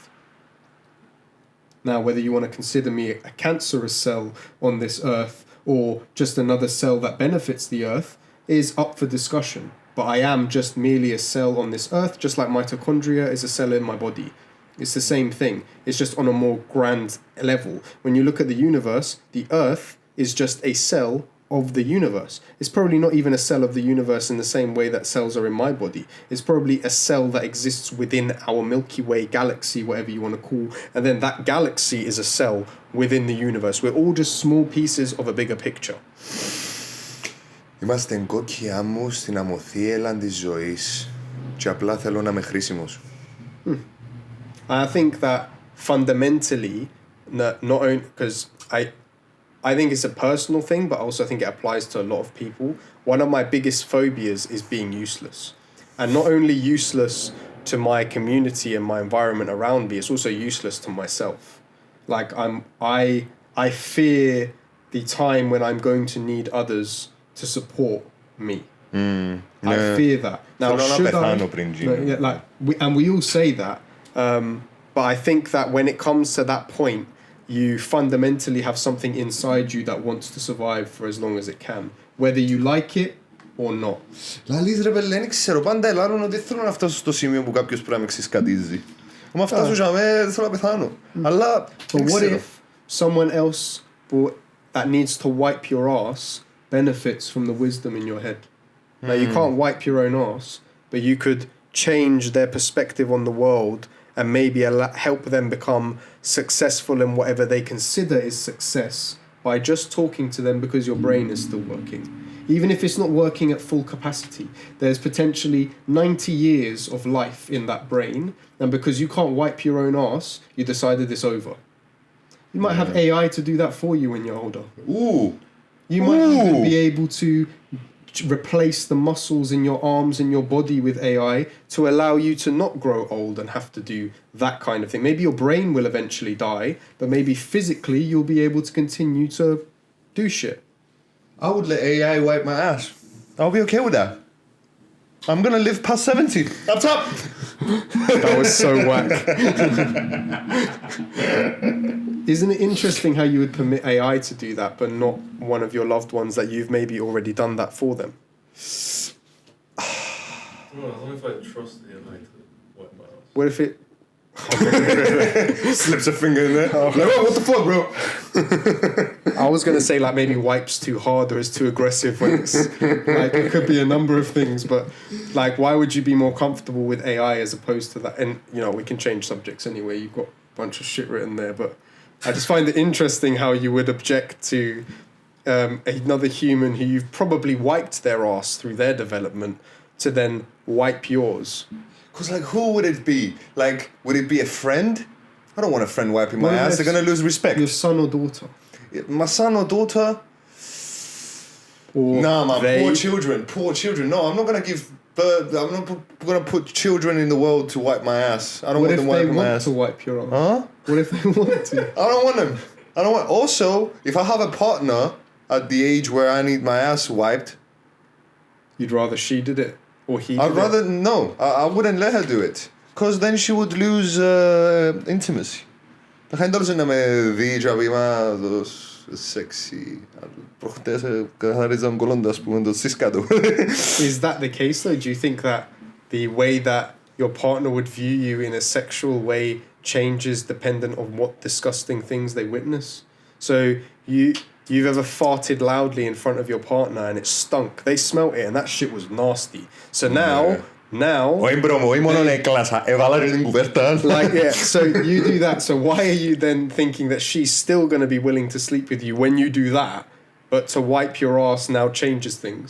Δεν ξέρω, περίεργα τα όρια μου. Ας πούμε, I wouldn't... Pause 1 second. You've decided to fart and do this. You did not choose to lose control of your rectum. So one, you're actively choosing to be disgusting. The other one is just a development of age. But one of them you're totally fine with because you've actively chosen to be disgusting. That's fine. But them wiping your ass because you're unable to now makes them you're a turn off now. Yeah. Well, what is it? Is it control? Is it conscious control? That makes the difference? I don't know, you're the one that said it, so I'm interested to hear what I don't know. Like, my limits are... We don't My poop in the limits. same bathroom, bro. Like, I'm not gonna poop in the same bathroom as my girl. What do you mean you're not gonna, as in, As you you're, get a separate bathroom. just to, so you mean No, you're she gonna better do- wait. Ah, and Dax. Ah, no. Yeah. Fair. Dax, that's fine. You know what I mean? Yeah, that's fine. You agree with that? Yeah. Why? Why, motherfucker? Why do you agree with that? But I also, in my relationships, if I feel the need to fart, I get up and go to another room and fart because I think that that's rude. Wow. That's how I am. So my fundamental Που thing, εγκλάνεις με μπρος την κοπελά σου? if I do and I can't control it, I apologize. Yeah. I wouldn't pull the guverta over her head and make her smell it. Natural thing. It is a natural thing, but What do you apologize for? Isn't it because like it's no, because if I sneeze, it's not going to have any impact for you. If I fart and it smells though, you have to now sit in my smell. So I'm going to apologize. makes you want to die for it? Well, so okay, so I can just walk up to you, slap you across the face. Then you're not going to die. No, But in that it's- moment, I felt like slapping you across the face. As in, we will do it. Yeah, that's fine. As in, I would do the same thing as you, but I don't know why we think it's rude. It's like not. It's getting not rude. It's just nicer and more polite. Ναι. It's just nicer and more polite to do that. One, because I'm not the biggest fan of farting, hearing myself fart and then sitting in whatever smell my fart is. I would rather go over there. Αλήθεια. Yes, fart ρε, over bro. there and then come and sit down in the fresh air and leave the fart over there. Why am I gonna? Περίμενε. Bro, είναι ξανά τύχει να κλάσεις. Και να είσαι κάπως, holy fuck, this has a No. No. No. I've never sat and no. This is a scent that I could relate to. No. The reason it's exiting my body is because my body considers it waste. So I don't want to be anywhere near what my body considers waste. I don't know. This is a conversation for next time. Because, like, if a stingray bites you, I gotta pee on you, motherfucker. And that's a thing. Yeah, but that's different. You're gonna do that so that you can help me. What helps who when I fart? Yeah, but it contradicts the point that whatever our body gets rid of, it's not useful. You're giving me a specific scenario in where it is useful. In comparison to someone just farting in the living room. No, I don't know. How could They're not that be really useful? two arguments that... Anyway, we needed this break because we just were hitting the wall with this consciousness thing. And if I hear a motherfucker, I'll be like, this is consciousness? Fuck off. We just spent like an hour and a half and we didn't get an answer. Yeah. Έχω μια άλλη ενδιαφέρουσα ερώτηση. Έχω δυο... Τώρα σου δω δυο και να μου πεις ποιος σε ενδιαφέρει παραπάνω. Okay. Why do we like art? That's number one. Okay. The other one is, can we control our thoughts? And the third one is manifestation of success. Just threw that in there. Well, I think all three are interesting. The why do we like art thing, I think, is subjective because I don't think everyone likes art. I don't think everyone is fundamentally interested in that. What was the second thing that you said? About are we our thoughts? Or Can we control our thoughts? Control... Με μου πεις, what do you think about the... Πες μου ένα και συζητήσουμε. I don't mind. Shall I choose? Go on, go. you choose. Why do we like art and... Can we control our thoughts and manifestation of success? I think the second one's probably more useful to people. Can we control our thoughts? Yeah. Let's see what we can... I feel like that, in my opinion, the answer to the second one is a lot more straightforward and very easy and could potentially be summed up very quickly if we're on the same wavelength. Wait, I wrote the question. I didn't think of an answer. Let me... My answer is no. Can we control it? No. You can only choose which thoughts you choose to act on. And my thoughts and what I imagine is irrelevant. You can ignore thoughts, can't you? What do you mean by ignore them? What's ignoring a thought? comes into your head. Oh my god, I don't know. Piece of shit. Yeah. Whatever. And you're like, no, fuck it, I'm not a piece of shit. But is that ignoring it? That's kind of acknowledging it. And then finding a pushing it away. solution or distracting yourself or correcting yourself. To control a thought means that they are generated by choice. Right?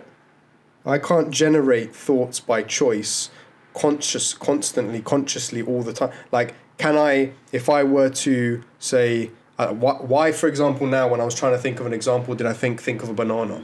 I didn't actively want to. There's nothing here in this room that should make me think of a banana. But for some reason, I thought, why can't I just say banana? Like, I can't necessarily control or understand why things come up. I can only choose what to do with the information that is coming. Ναι, I like that. Εν ελέγχουμε τη σκέψη. Ελέγχουμε κάποιες. Η συνειδητή σκέψη ελέγχει. Μπορείς να βάλεις μια σκέψη. Ας πούμε, τώρα, άμα πω, με λένε Σταύρο, είπα το μες στο νου μου και ήρθε που μόνη της. Εγώ το είπα. Yeah, how did that thought... Why was that the thought that you thought? How do you not know that that just came up and that's what you decided to say? How do you know that you self-generated that? Επειδή είπα ότι είναι να το κάνω και μετά έκαμα το. Yeah, but για να το πεις ότι είναι να το κάνεις σημαίνει ότι έγινε και η σκέψη πρώτα. Για να πεις να το... Why did you choose now to announce your name? Why that specifically? That to me doesn't show that you've controlled it or self-generated it. That was just when you... Oh, think of a thought. And then, bang, you said, oh, Melena Stavro. That doesn't mean that you actively decided what you were going to think. Because that's the argument on motivation, right? You can't generate motivation. Motivation just comes to you. You can only control discipline. You can't control motivation. Because how you feel about when you want to do stuff is not something that you can control. You can only control your decision to do it, not how you feel about when you're going to do it. Okay, let's run a little experiment. να έχει 10 δευτερόλεπτα ησυχίας και μόλις σου έρθει μια λέξη μες στο νου, πέτει. Οκ? Πάμε.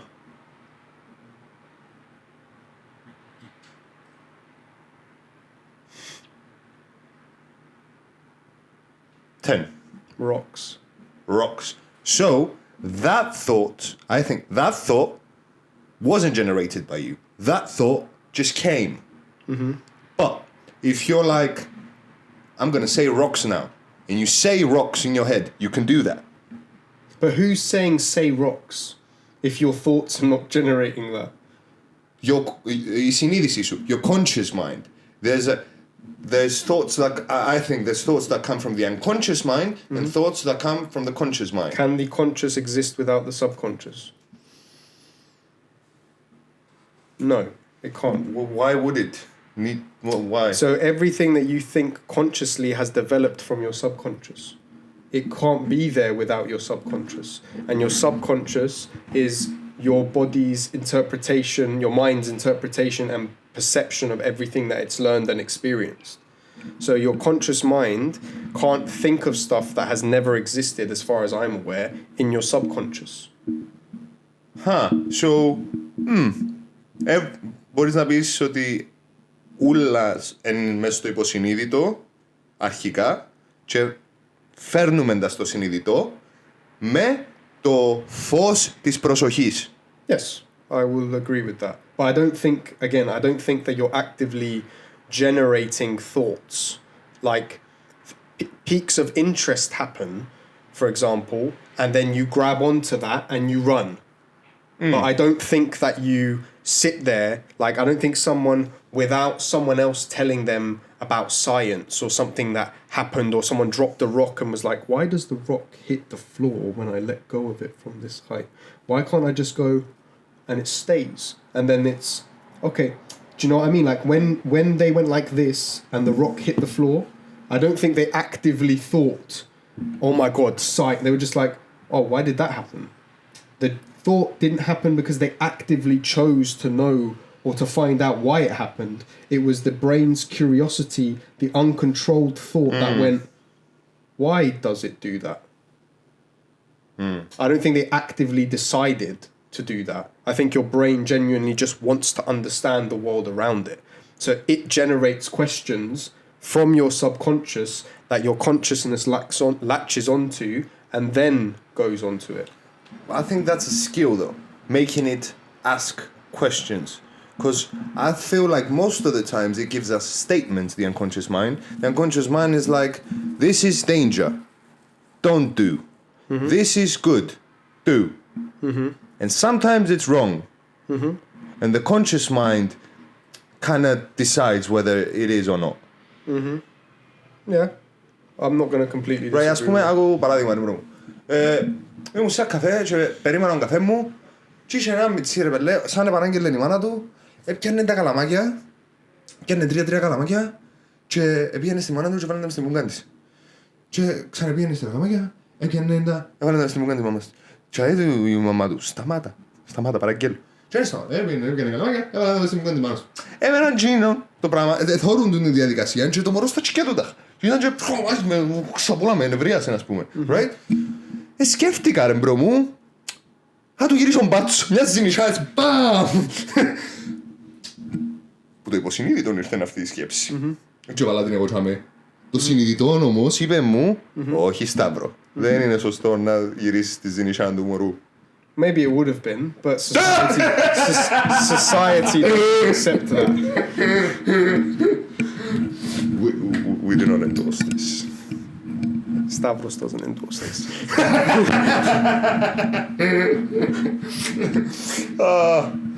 Okay. So I don't think that you can control your thoughts. I only think that you can control what you do with them. Ναι. And you are not your thoughts. Because everyone has And when I say dark thoughts, I don't just mean like, oh, self-harm, suicide, my life's a mess, I'm depressed, these kind. You have dark thoughts like someone walks in the street and is disrespectful for another human being. I imagine plenty of times just fucking punching through that person's face. Like lots of the time, like there's so many idiots on the planet that you see, and I'm saying idiots, fast judgment. You've seen the 10 worst seconds of their life. They might not be idiots. They could just be having a bad day. True. But it doesn't stop the fact that that thought occurs. Is I actively choose to not go and punch that person in the face. One, because it's a waste of time. Why would I bother hurting my hand on someone that I'm never going to see again ever in my life potentially? And even if I do, is the conversation going to last more than 10 seconds? No. So what's the point?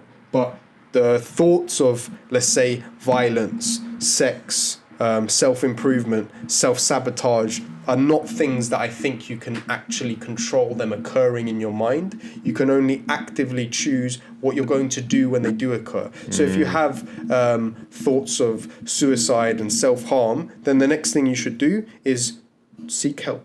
Do something about that. Why do you have... Is it mild feelings of suicide and self-harm? Are they something that you can control? You're just going through a down period, but you know you're going to break through it. Maybe speak with a trusted friend or a trusted... I say adult, I just mean people that are older than yourself. You might be in your late 20s like I am. You might be in your early 30s, but there's someone in their 50s that you trust. Talk to them. Or go and talk to a specialist. But like... You can't control the fact that the thoughts are necessarily occurring. You can only control what you're doing about them. And do I believe that you can train your subconscious to let go of certain things? Yes, I believe so. But that doesn't mean that you're controlling the fact that the thoughts are occurring. You're just finding ways to replace those thoughts with other subconscious things outside of it. So making your brain understand that, no, to kill myself is wrong because... There's so much in life that I can experience that is positive. Even someone that is locked in a basement and is a slave, for example, doesn't mean that their life is always going to be like that and it's always going to be meaningless and that death is the best possible option. They could eventually get free one day, even if they're free, even if they're locked in a basement from the age of 5 until they're 35. If they live until they're 90, Jesus Christ, that's like 55 years, of life that you can enjoy. Just because you're suffering right now doesn't mean you're going to suffer forever. Yeah. Sometimes the now feels like forever though. Yeah. But συμφωνώ απόλυτα με τον που λαλείς. I'll just say one more thing. Don't make permanent solutions to temporary problems. So, σε ένα σημείο της ζωής μου δυσκολεύκομαι με το θέμα. Γιατί έρχονταν μου σκέψεις οι οποίες έκαναν με να νιώθω άγχος, ντροπή, αηδία για τον εαυτό μου. Τούτες οι σκέψεις ήταν, ενώ ήμουν σε σχέση, είχα σκέψεις για άλλες κοπέλες. Και σκέφτομαι, μα αγαπώ τον το πλάσμα, είμαι ερωτευμένος μαζί του, αλλά σκέφτομαι άλλες γυναίκες. Γίνεται ρε παιδί, σημαίνει ότι τούτο είναι το πλάσμα για μένα. Και μετά πήγε ένα κύκλο πάλι και μου είπα, είναι το πλάσμα για μένα, αφού αγαπώ το και είμαι ερωτευμένος. Τούτος ο κύκλος συνέχεια. Και κατάληγα να νιώθω την τροπή, το άγχος και δεν μπορούσα να το αφήγω. Ώσπου και αντιλήφθηκα ότι δεν είμαι εκείνες οι σκέψεις. Ότι όλοι έχουμε σεξουαλικές ορμές και έναν καιρό έπρεπε να έχουμε τόσο πολλά δυνατές σεξουαλικές ορμές, γιατί πεθανίσκαμε σαν τεμούγες. Ό,τι γεννήσκε τον τάχα έφκαλε σοφό, δεν είχαμε με φάρμακα με τίποτα. So χρειάζεται να γαμιούμαστε τόσο πολλά και έμεινε μας τούτο. Και βοήθησε με πάρα πολύ. Και ήμουν κάπως ok, ήρθε τούτη σκέψη, ok που ήρθε τούτη σκέψη, τώρα όμως βάλω εγώ όρια στο εαυτό μου. Τάχα, άμα έρθει η σκέψη και αναπτύξω τη μες στο νου μου, τότε νιώθω ότι συνειδητά κάνω το πράγμα. Right? So, άμα έρθει η σκέψη, στάρα τούτη. Και μετά σκεφτώ, μαλάκα, δεν μου να σκάμω. Τούτον, το δεν μου να σκάμω, είναι η συνειδητή μου σκέψη. Το οποίο τσάμε θεωρώ ότι... You're doing something wrong. Ότι θεωρώ, ναι, ότι κάνω κάτι λάθος τσάμε. Right? Ενώ άμα απλά εκτιμήσω την ομορφιά, that's beautiful, τελεία, that feels okay. Okay. I also think that's personal, right? Like, some people might develop the thought in their head, but because they're not acting on it and it's just in their head, can't one be sovereign over their own mind and have their own pleasures of their own mind if they don't act it out into the physical world? Why is that wrong? If I have thoughts of violence and murder, does that make me a murderer? If I imagine actually killing someone in anger, say I'm very angry with someone, we've gone out, and as we've gone out, we're in wherever, drinking, blah, blah, blah. Some guy comes out, has a fight, punches my brother directly in the face. The only thing that I can picture is ending that man's life. I've pictured it, I've imagined it in my head, I have killed them. Am I now a murderer? No, I didn't take it into the physical world. I imagined it, I allowed it to play out in my head. I was angry, I was frustrated. I lived out the emotion in my head. I did not physically act it out into the real world. Does that make me a murderer? Oh. So why does it make you a bad person? I'm not being an advocate for you to continue the thought, but I'm saying if you were to develop the thought, isn't it just a thought? You have the self-control and the discipline to not act on it. Now, we're not talking specifically about the subject you mentioned. I'm talking about the going through the thought and following through with the thought. Does that make you a bad person if you're the only one that experienced it and you harmed no other person in that process and you're not actively going out of your way to continue that? So if we use the murder example I've just said, you just clearly stated that I'm not a murderer by thinking about murdering another person in my head. So it doesn't make you a cheat to imagine another woman in your head. And arguably we can all agree that to kill someone is worse than to cheat on someone. Right? Because ending someone's life is worse. Yeah, you have to think about that. Ending another human being's life based on an impulse decision is worse than someone else temporarily ruining another person's life. Ναι, σίγουρα. Η δολοφονία είναι χειρότερη που την προδοσία του κέρατου. But you get where I'm coming from in terms of your thoughts. Just because you follow through or you go through the thought in your head doesn't mean that you're bad or you're evil. Like we should, and I think something that I'm currently working on as well is like that. You shouldn't necessarily identify yourself with what your beliefs are based on your thoughts. Boom. Ναι, όμως, conscious thought, I view it as an action.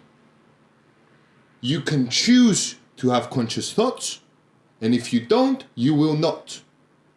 They will all be unconscious. Είναι απλά σκέψεις που έρχονται από κάπου, αν δεν βάλεις εσύ σκέψη εκεί μέσα. So, εγώ θεωρώ ότι άμα σου έρθει η σκέψη ότι θέλεις να τον σκοτώσεις κοινό και μετά σκεφτείς πώς είναι να το κάνεις και μετά μπεις ακόμα πιο βαθιά στη σκέψη του πώς το κάνεις και πώς είναι να το βασανίσεις και πώς είναι να βγάλεις τις βλεφαρίδες του και τα νύχια του και με αλλάσει λίγο. Why? Δεν ξέρω. Πάντως στο δικό μου το παράδειγμα θεωρώ ότι σέβομαι τον σύντροφο μου κατά κάποιον τρόπο. They're only going to know about it if you tell them. So who am I really hurting? It's the idea of it. It's the idea of it that you feel guilty for thinking that. But the reality is there's nothing there to really feel guilty for. You're not going to do it. You're not acting it out. When does it become? So I guess maybe if I shared it with a friend, does that make you real? If you shared your thoughts and said, this is a thought I had. Ναι. No, I don't think so. I think if you were then to say to your friend, so I thought about this, right? This guy, I just want to end his life, and I'm thinking that I should do it on Thursday at 8 p.m. and then go into detail and tell me how you're planning to kill someone. You're talking about murder. I'm talking about cheating. Yeah, but the fundamental thing that I'm talking about is that the reason I'm going to murder is because to show how extreme it can be, that you can talk about how you think and feel, but if you're not putting action into that. But that's it. Kaput. Οπ, τι έγινε? Δεν είμαστε προετοιμασμένοι για ακόμα μια φορά? Έσβησε η κάμερα? Ναι, τούτον έγινε ακριβώς. Μπρο. Δεν μου λαλούσαμε.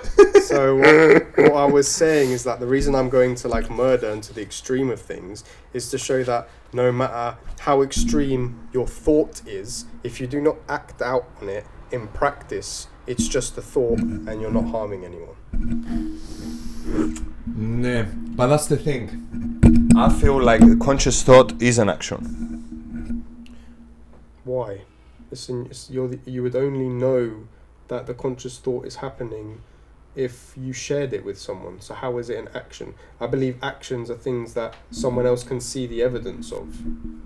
If I can't see the evidence of your action because it's just a conscious thought in your brain. Wait, if I tell you about it. Well, you're telling me about it and consciously thinking about it are two different things, but I still don't think that if you tell me about it, that makes you a bad person. Because we're talking about also the guilt feeling that you have when you think about that, right? When your example was you've had lustful thoughts about other women, and if you run those lustful thoughts and let them run their course and consciously think about it, that suddenly now makes it an action. I disagree that it makes it an action. I don't know. Πιστεύω άμα μπάεις και σύρεις τη μουτσιά σου και σταματήσεις να το σκέφτεσαι, τότε χρήσιμο. Άμα συνεχίσεις να το σκέφτεσαι συνέχεια, τότε κάτι σου μυρίζει και σε έναν κάτι λάθος. Yeah, or maybe there's something you need to evaluate within your own relationship. Ναι. Maybe that the thought occurring is a good thing because it's giving you an indicator of something that needs to be dealt with inside your relationship. Because like not all bad is bad. So I'll give you an example. Like when I want to, probably a very bad example, but when I want to work something out, say with my partner, for example, random basic everyday thing, what are we going to watch, what are we going to eat? I don't always go to what would you like? Sometimes my question is what don't you want? What is the negative thing that you don't want to have here? And you can use the negative side of things to work out what the best course of action can be as well. So knowing what someone doesn't want or what they dislike, or this feeling of guilt you feel when you're thinking of other women, for example, in your example, when you have a partner with you, maybe there's a reason that you're thinking that, and then you start to speak to your partner and realize that maybe they need to give you more attention on a sexual level, on an intimate level, and you're not feeling that from them, which is why you're imagining something else there. So the fact that you had that thought actually benefited your relationship because it happened. Ναι, your balls were full. I mean, they are actually regulating your hormones, aren't they? Testosterone. Yeah. So it's something that actually fundamentally controls how you think, believe, and are as an individual as well.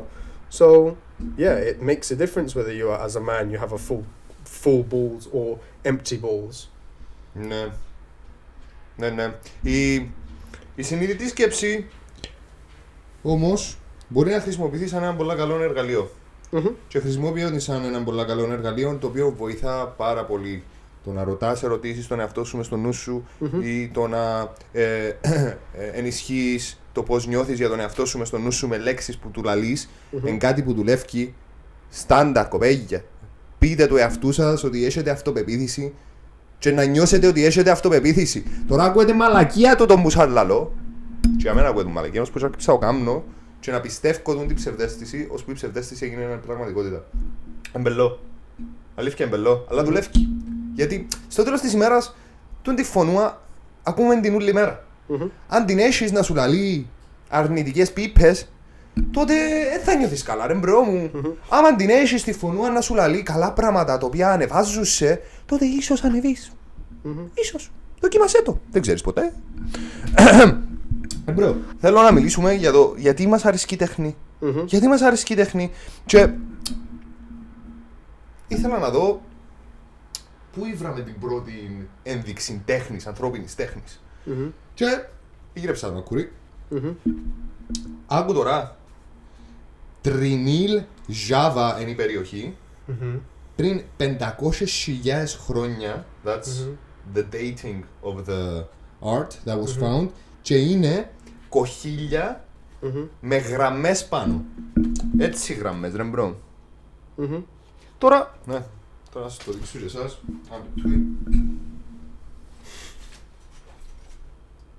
Έτσι γραμμές. Έτσι είναι το πράγμα. So, σκέφτηκα το και μου κάπως κάτι σίγουρα έχει να κάνει με sacred geometry, τούτες οι ίσες οι γραμμές, κάτι έχουν να κάνουν με την ανθρώπινη φύση, δεν είμαι σίγουρος, αλλά δεν το θεώρησα τέχνη. Το θεωρήσα τέχνη, γραμμούες, πάσε κοχύγια.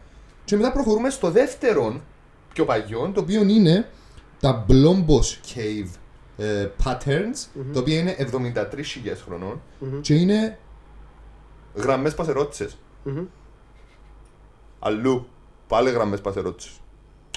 Και πάλι δεν το θεωρήσα σαν τέχνη, σου γύρεψα το τρίτο. Το τρίτο είναι το Sulawesi Cave, το οποίο είναι 40.000 χρονών και είναι σχέδια που ζώα. Αγριογούρουνα και τάβρους, έτσι πράγματα. Τούτο με φάνηκε μου τέχνη, αλλά δεν ξέρω γιατί. It's weird because your concept of art needs to be a specific thing. Needs to Whereas- make sense to you. Yeah, like whereas my concept of art is just entertaining in any other form. So imagine you don't have language, you don't have, you probably grunt at each other, like that's, and then suddenly you pick up a rock, and you're just fucking around. Like it could generally be like you just throw the rock at a wall, and you see that when you throw there's a mark left. Then you pick up another rock, and then you pull a line down on the rock from start to end. You're like, okay, something has occurred here, and that's more entertaining than doing nothing. So I'll do a line through the middle of it. Oh, now I've made the X, like the kohilla, whatever you're calling. So you think And then, No, go on. and then you've now seen that you can create something that wasn't there. So essentially make something out of nothing, which this was just a bland, but it was a bland rock that had no human manipulation at all. And now you've picked up one substance and slapped it on another substance and dragged the line down, and you've created a source of entertainment for you as an individual who is doing it, and then a perplexing view of something that you've never seen before for someone else that is witnessing you doing it, or witnessing the result of what you have done. And It's then it not been seen before, so it's art. And then it becomes a performance art. So you think that we started making art for entertainment purposes? I think that art initially happened because of boredom. I think art was an accident, and it was interesting to the individual and potentially the individuals around because they'd not quite seen something before. Like how often do you listen to a new music artist and they sound different to everyone else, and that's what you like about them? It's not even necessarily that they're good or that they're bad. It's just, oh yeah, he sounds different. He's doing his own thing. We're interested in things that are different when there's no attached harm to it, of course. We fear the unknown, but when something new happens that occurs that we can perceive, usually we're quite interested by that. Like if someone randomly started walking down the street and they were painted from head to toe in blue, we would look at that. Now, would you sit there and consider it art? Maybe that's subject to the individual's perception of art, but it is. In the actual understanding of art, which I think art is entertainment. That's what it is at the end of the day, I think. Because the only reason you create or feel the need to create art is to fill a void of boredom. Why else do we watch TV? Why do we do creative things? We do creative things because if we weren't doing creative things, what are you doing? You're doing a box standard, everyday thing that everyone else does. And that's boring. Maybe. It sounds like your claim for entertainment sounds rational.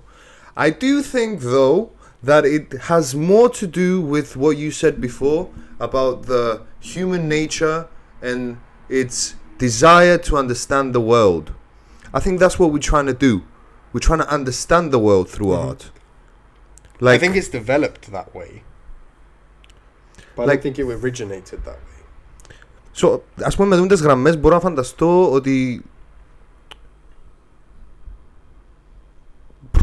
έπιανε κάτι τούτο, σε τράβησε μια νύχια γραμμή και ήταν δεν μπορούσαν να έρθουν τα βουβάκια μες στη σπηλιά του και ήταν κάπως τα ίσια πράγματα φέρνουν την τάξη. Έξερα ρε, είπα μια μπίπα. Παρατήρησε κάτι... It's possible though, it doesn't mean because it's outlandish that it's wrong. Παρατήρησε κάτι που έφερνε τάξη, like it brought order to chaos, felt good, and he wanted to express it in a way to understand it further. Possibly. Like your perception of what it could be versus my perception of what it could be is never going to really be answered. So all we have is those perceptions. So it may well be I just don't. The reason that I believe the way that I believe is because I think that you don't know. There's that thing that we were saying earlier in the podcast. You only know what you know. So if this person has never created art before, how does he know that his art that he's just created now out of nowhere is going to give him order? He has no idea. So the reason I think it's out of boredom is because it's not necessarily got to always have a logic to it. I think that, and I don't know if any artist could vouch for me, sometimes you write, that's because I'm a lyricist and I write lyrics, sometimes I will write lyrics with no real intent, go back to it and be like, shit, that's what I was going through.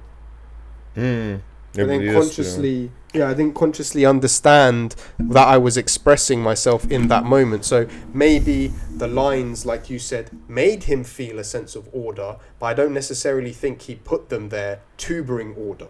No.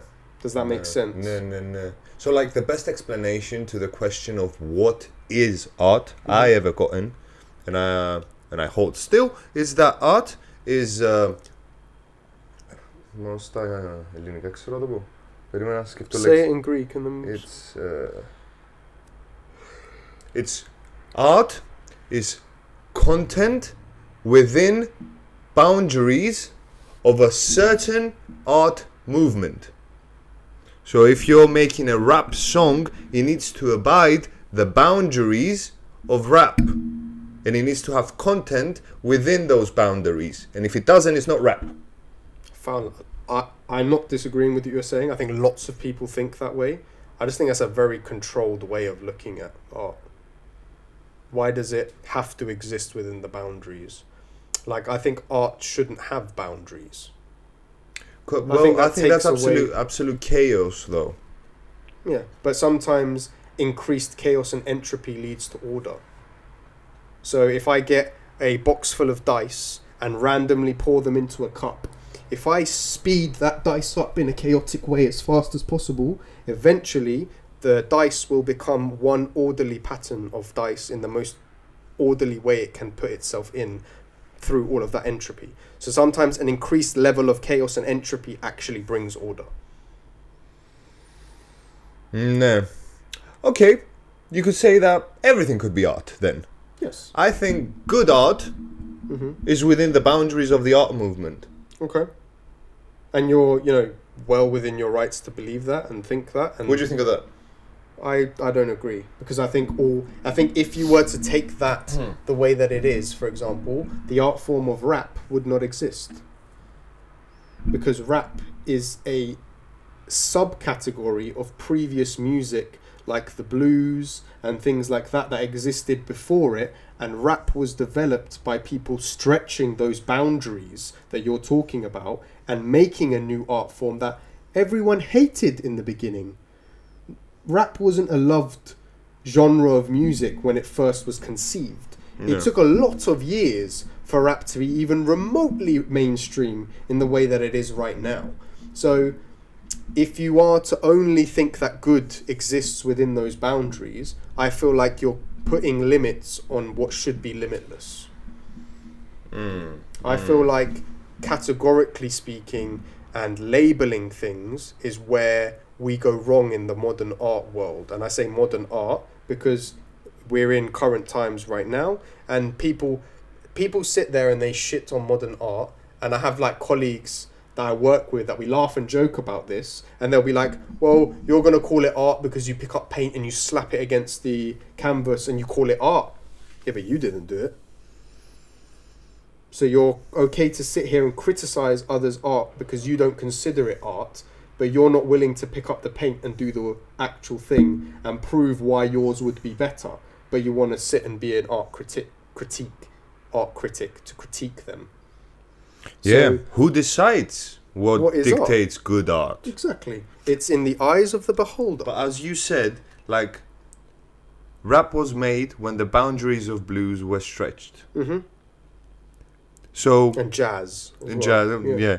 And you couldn't say that you made a blues song if it's a rap song. If I made a rap song and I said this is a blues song, you'd be like, what would you say? If you made a rap song and it was a blues song? it sounded to you like a blues song, and I was like, no, that's rap. Then I would say No, that's... the other way around. I would just say, well, that's your opinion and this is mine. Because even when you look at award shows... What is your opinion?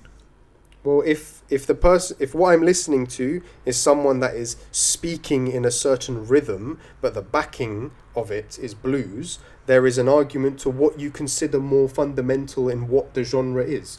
I'm not a big believer in genres as an individual, because rap can exist on what I consider any genre. Genre is, in theory, the instruments and the music that is being used. So what separates pop, hip-hop, and rock, in theory, is how the instruments play and work together to create that sound.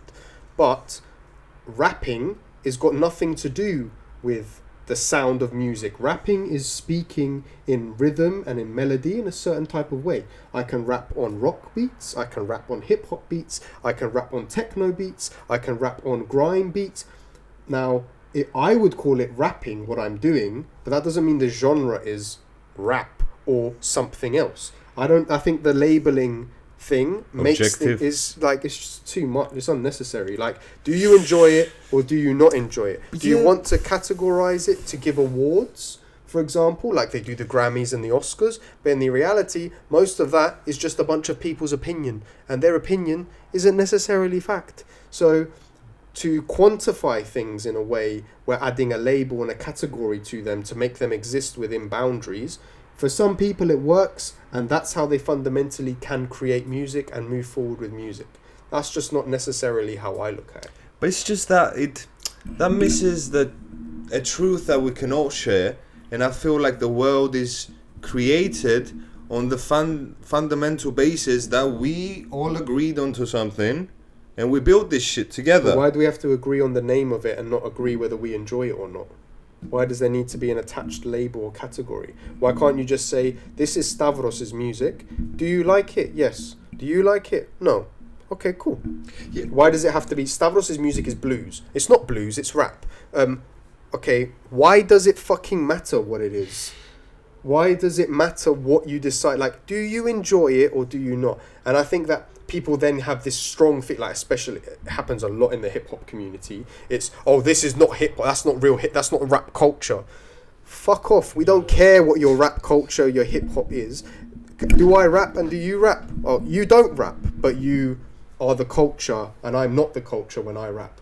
I don't care about what your opinion is. I don't make music for you to enjoy it. I make music for me to enjoy it. So if you want to label it and you want to have arguments, entirely up to you. You want to do your thing. I just choose to not give a fuck about whatever decision you make when it comes to that.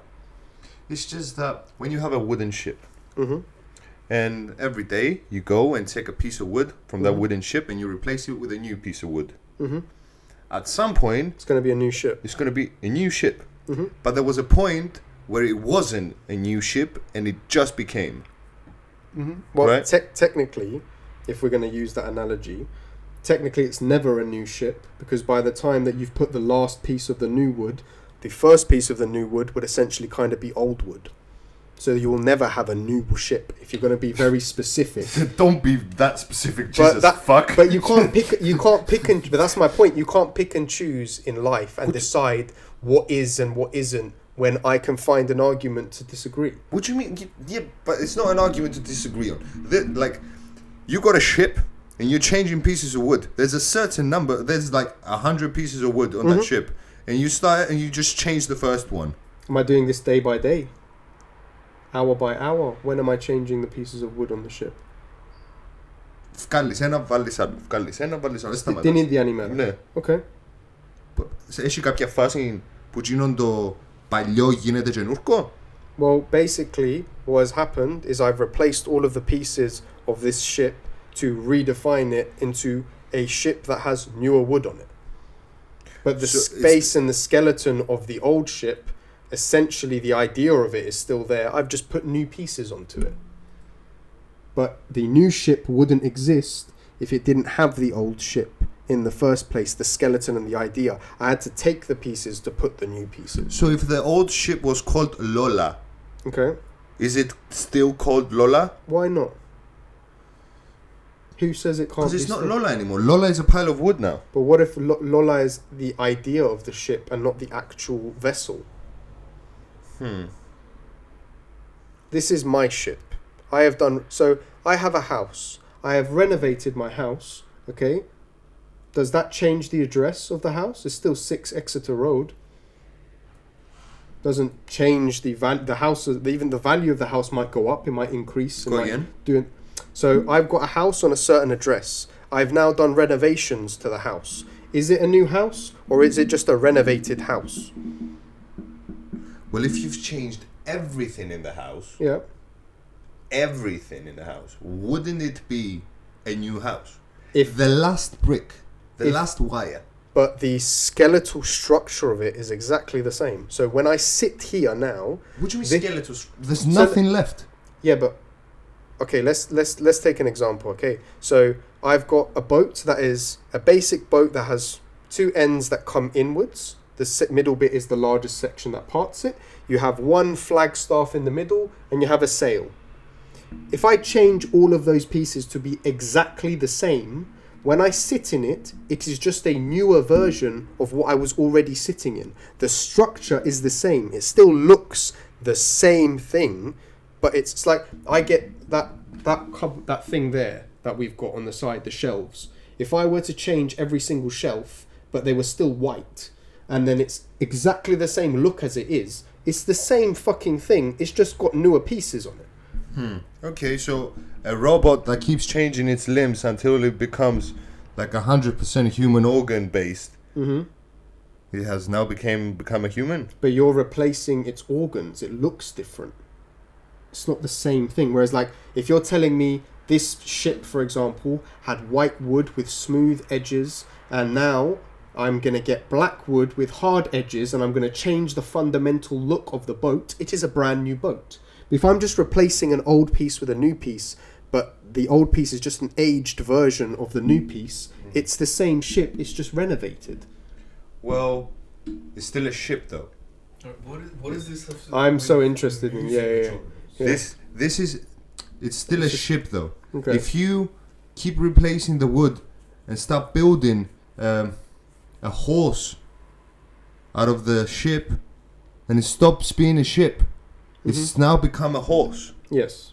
It's fundamentally different in every aspect.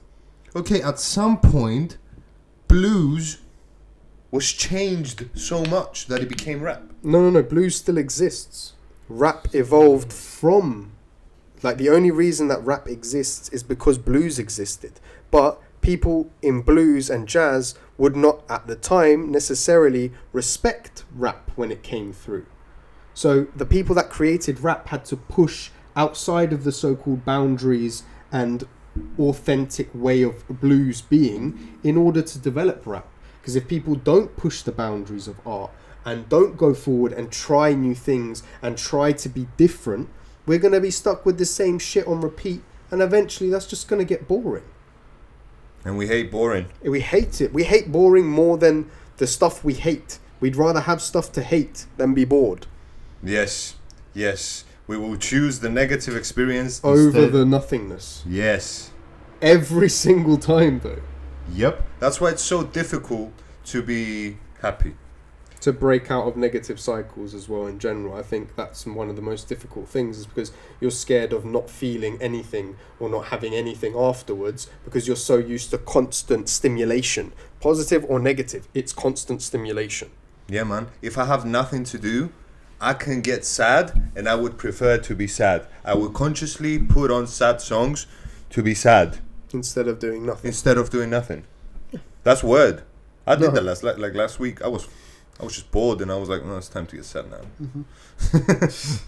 But I get what you're saying about art, but I think that's more of a, like, I don't want to put a negative connotation on it, but it just feels like you're trying to control it within a framework, whereas I think that art shouldn't really have control. I think that art should be free flowing. Now, I might not think that rappers that rap off beat are good rappers, but that doesn't mean I am suddenly a representative of rap and I can sit and decide what is good and what is, there could be a subcategory of rap. This is called offbeat rapping.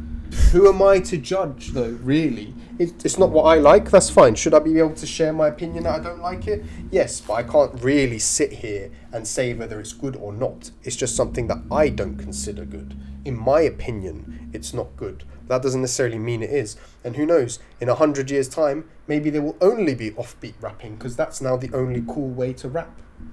Because it's confusing, it doesn't go with the beat, so it's interesting to listen. Who are we to really know what it's going to develop and how it's going to be? And just thinking in the first place, you wouldn't have rap if people didn't push those boundaries that you were specifying. It wouldn't exist. It genuinely wouldn't. Like, even grime wouldn't exist without dancehall, without techno music. You wouldn't have grime.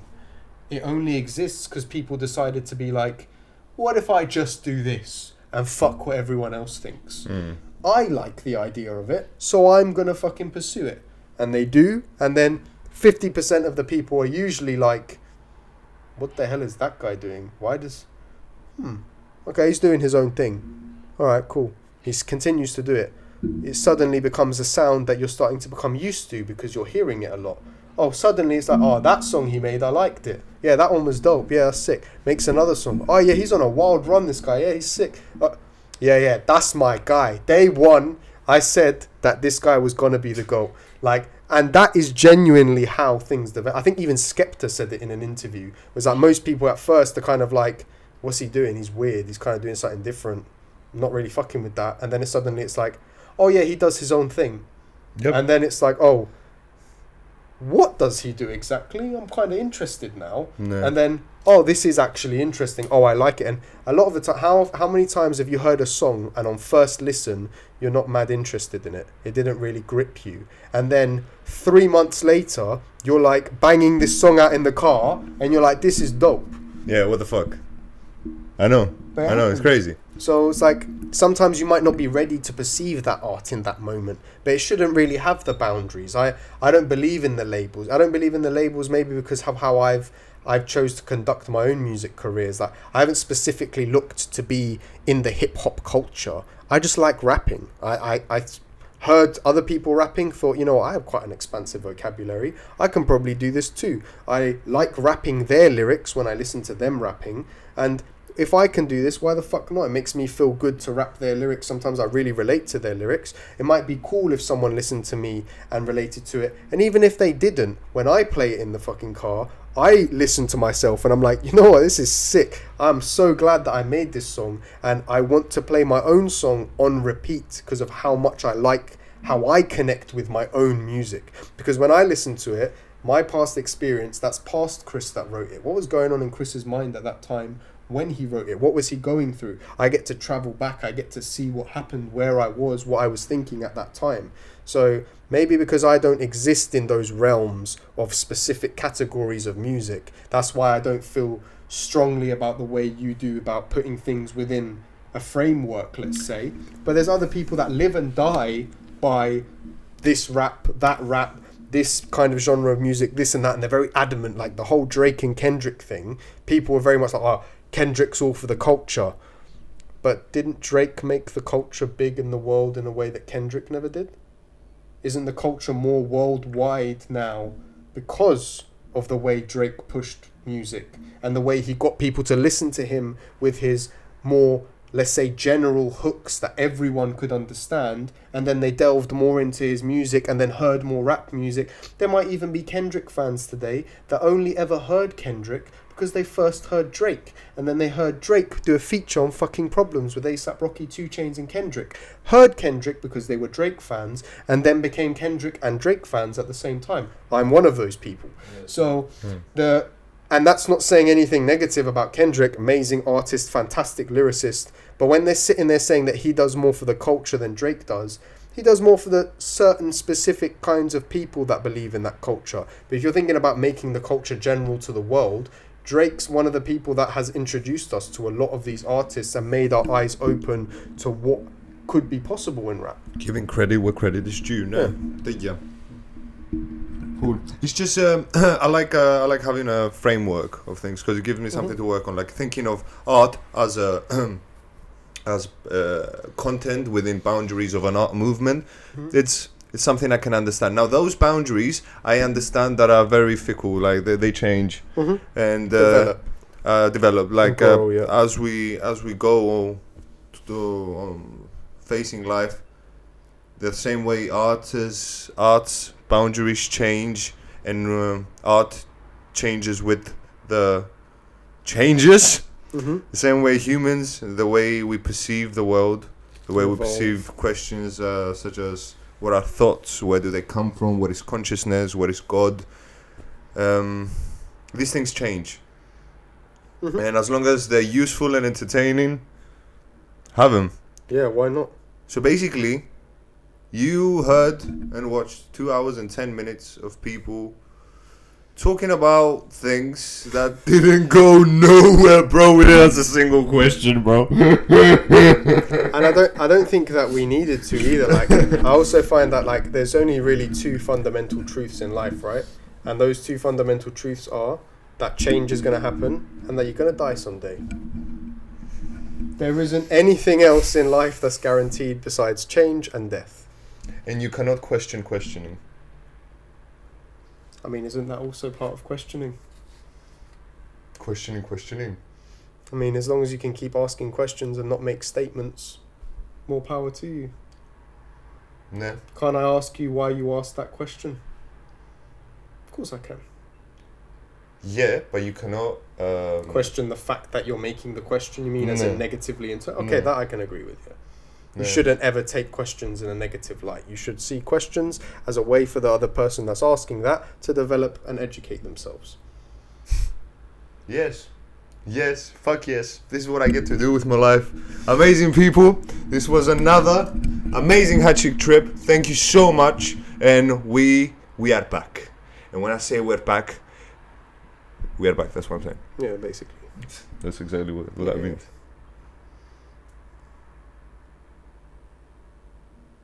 I like the subtle, awkward moments of not saying anything, just for them to be like, what the fuck? No. You gotta leave it in. Thank you so much, man. This is what we do. We didn't just plan this. This is years in the making. Years in the doing. In the developing. And tomata! Calculated moves, words Hachik, man, I'm preaching. Calculated moves, what's